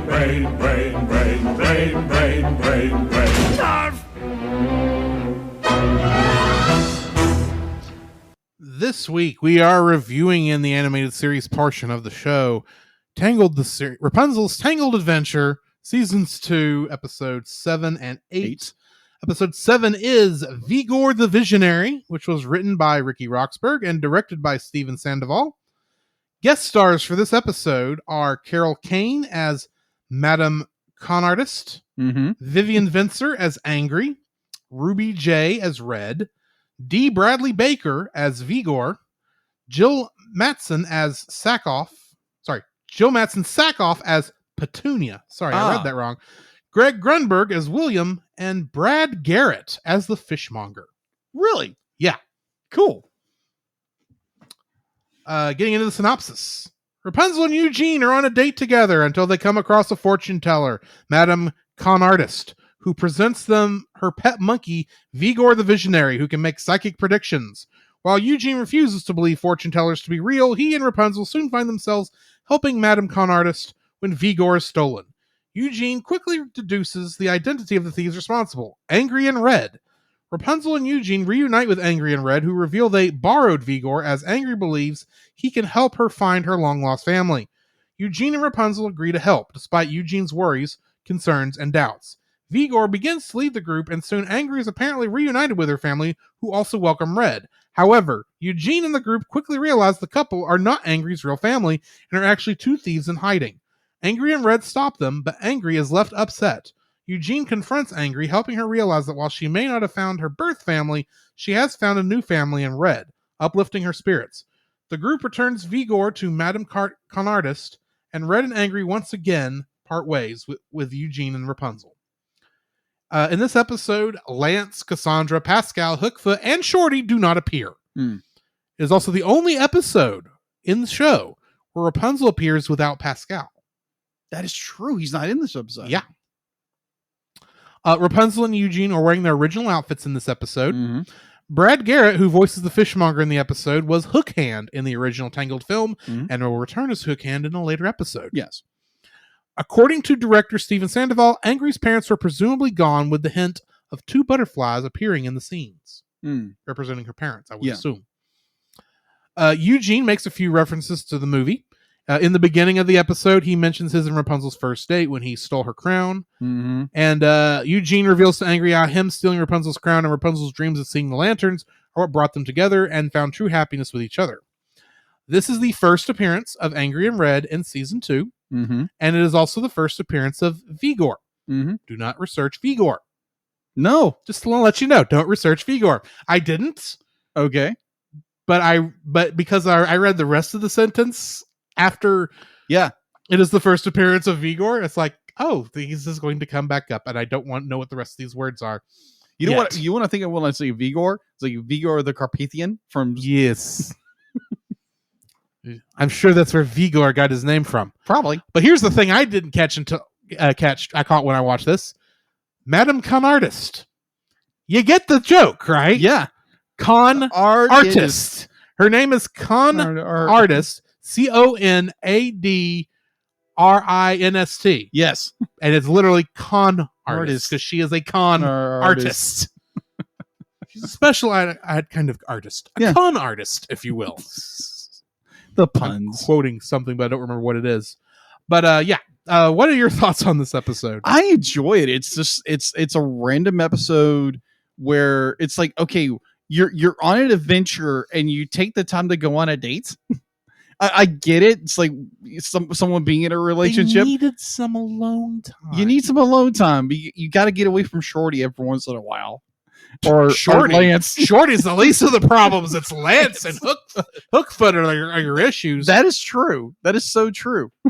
But I understand. Even at this point, even Cassandra's giving them a little bit of space. A little bit. And they all understood, okay, yeah, you two need to go off for a while into the forest of no return. Wait, we already went through that. Never mind. Yeah. But overall, the story is the forest where the birds fly free. Oh my god. That worked out so well last 2 times. Why don't you go out on another one with our primary methods of pulling the giant RV to go randomly off into the wilderness somewhere so you can go on a date. Yeah. Weird. And use up all of the money that Eugene has. Yeah. Considering I know where the next couple episodes are going, it's not as big a deal. Yeah. But still. I do enjoy where, Angry and Red do show back up. The introduction of Vigor, the visionary, the monkey. The monkey. I've never been a fan of monkeys. I'm like Eugene. I don't like monkeys. I don't like monkeys either. They're weird and creepy. Yeah. It'd be like have a monkey hop on your back unknowingly. And admittedly, he's creepy enough as he was throughout most of the episode, but there at the end, when his eyes straighten out, it's like, oh, there's more here than meets the eyes. Dun, dun, dun, dun. I'm loving it. Wait, that didn't make sense. Transformers, the theme song. I know, that's what you were doing. Why did I go into McDonald's? That's what I want to know. I don't know. Anyways, it's a good little it's there again. It's Rapunzel and Eugene trying to get away, and of course they get sidetracked by something. Of course, of course, Rapunzel is like, "Oh, we got to help them." Rapunzel will try anything once. That's why she goes and talks to the fortune teller anyway. It's like, oh look, it's our good friends Angry and Red. Wait a minute, Rapunzel didn't do much with Angry and Red in that episode. That is true. It was more Eugene and Lance. Yeah, but she knew of them. Yeah, she would have known of them. She'd known them.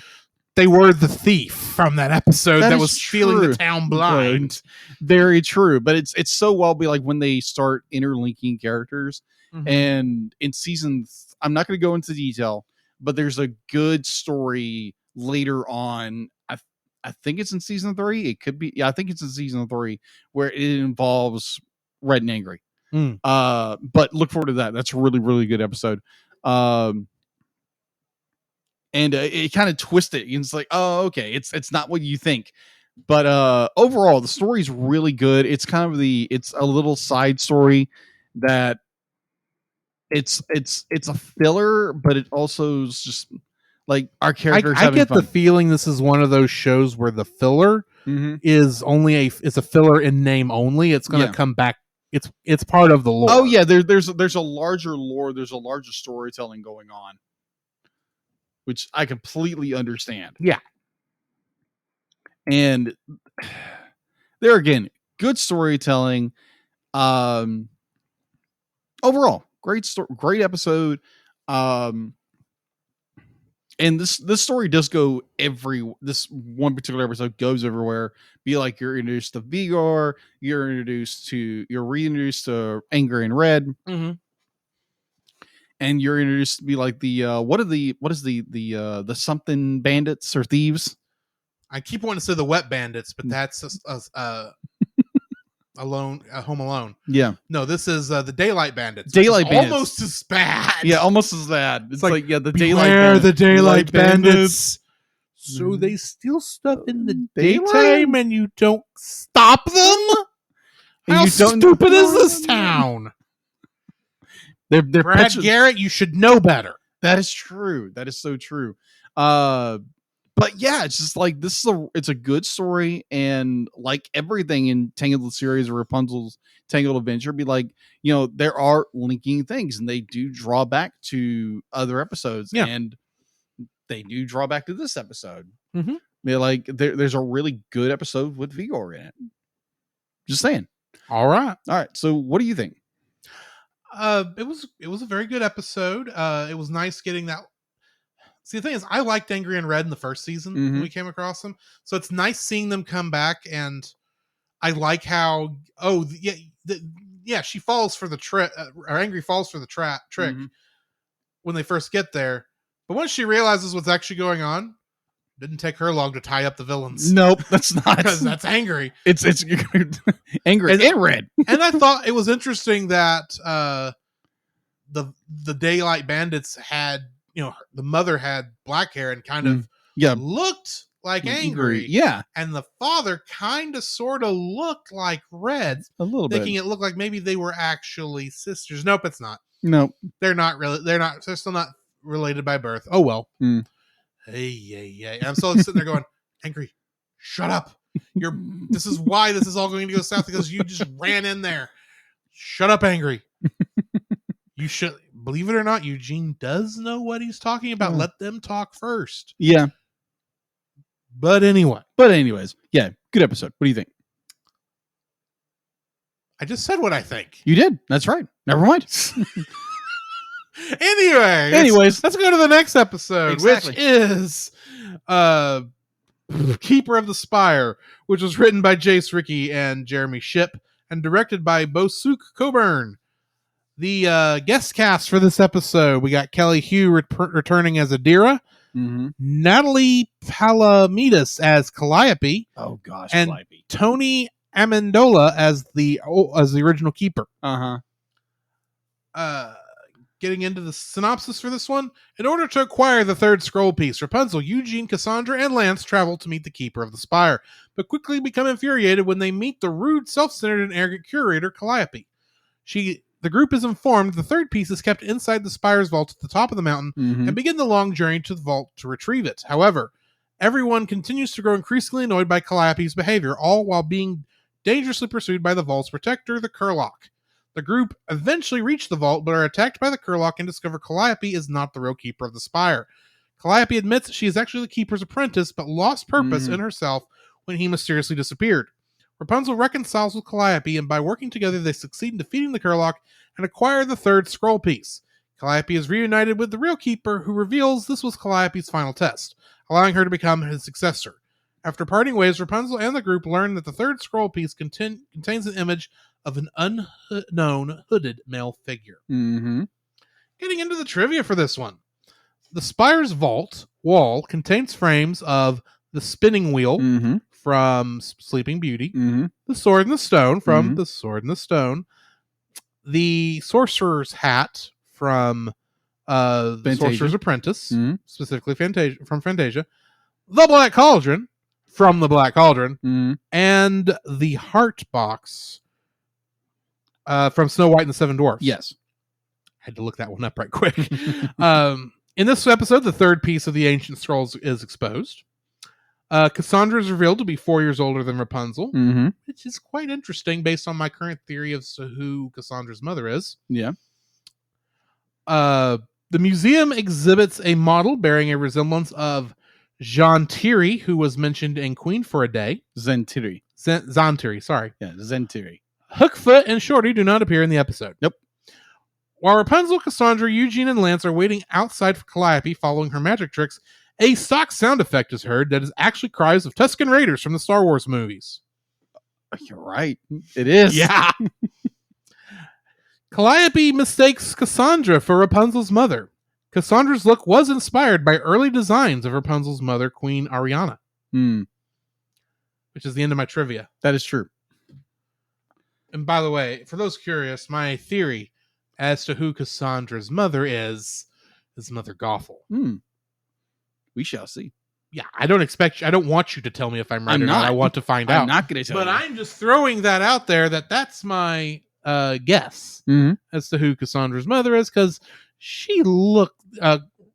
Cassandra and Mother Gothel look a lot alike. Agreed.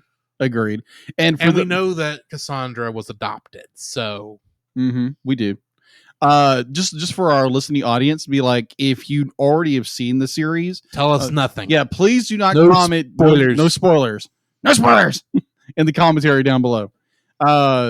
Yeah, this episode's really good. Calliope is the most annoying character ever. She's an introvert who wants to be important. Yeah, agreed. But has lost all confidence in herself. Mm-hmm. So she's propping herself up by showing her importance. And she doesn't want to disappoint anybody, but she's not as well trained as she thinks she is. Agreed.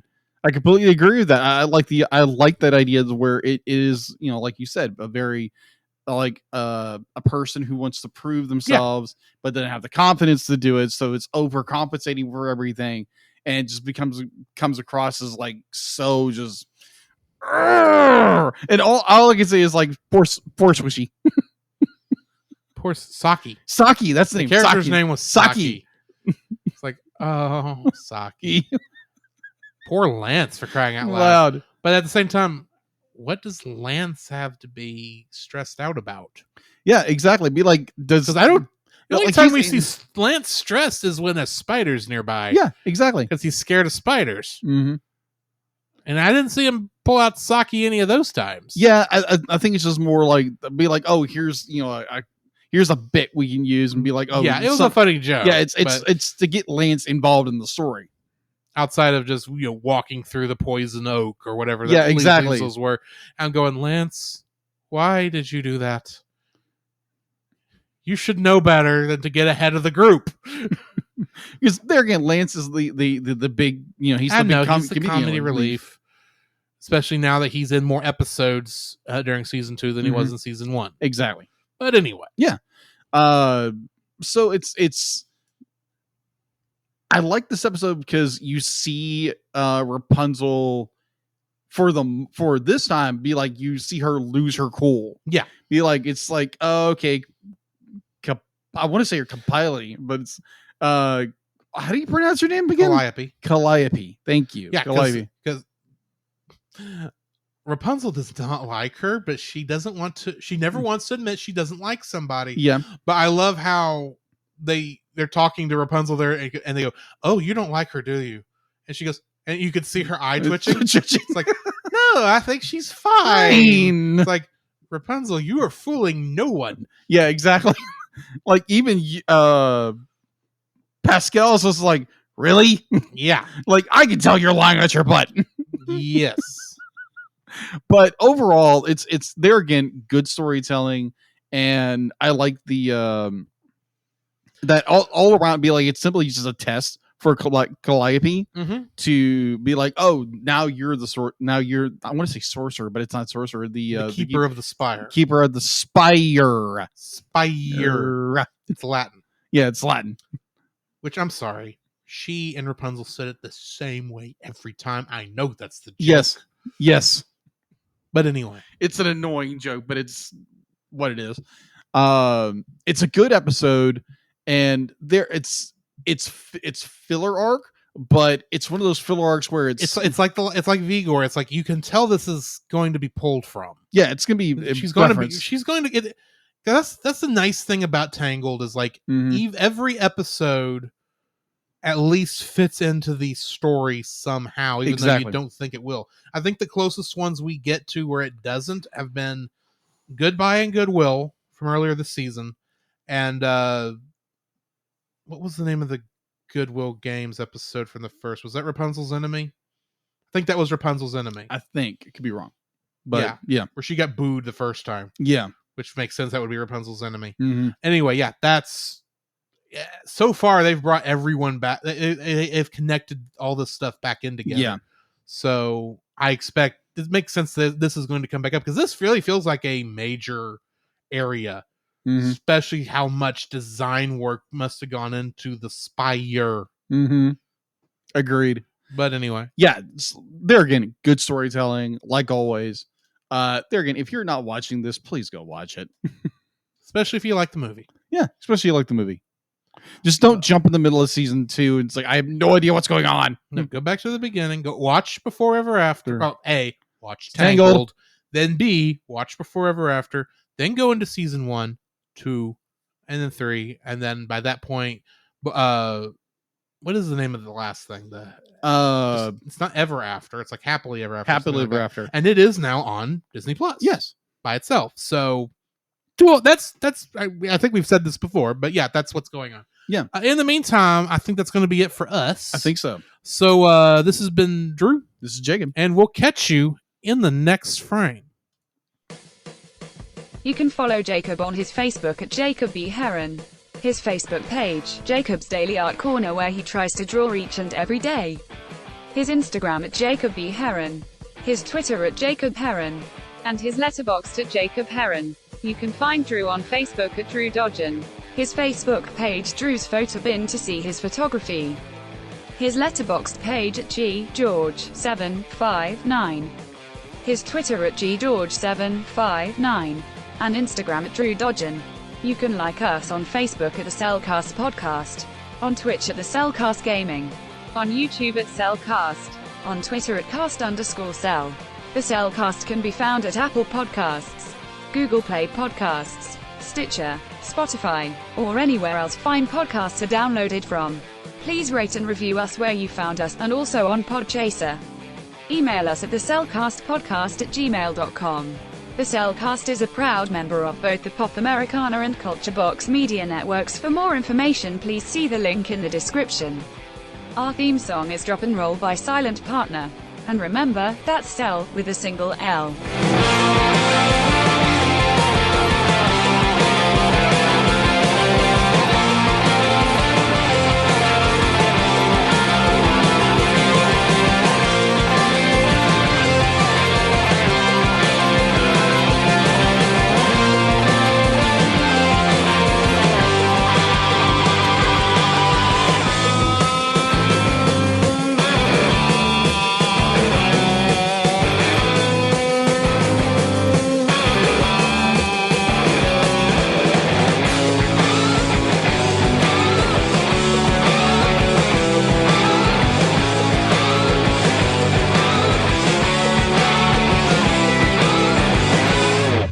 Bonsoir.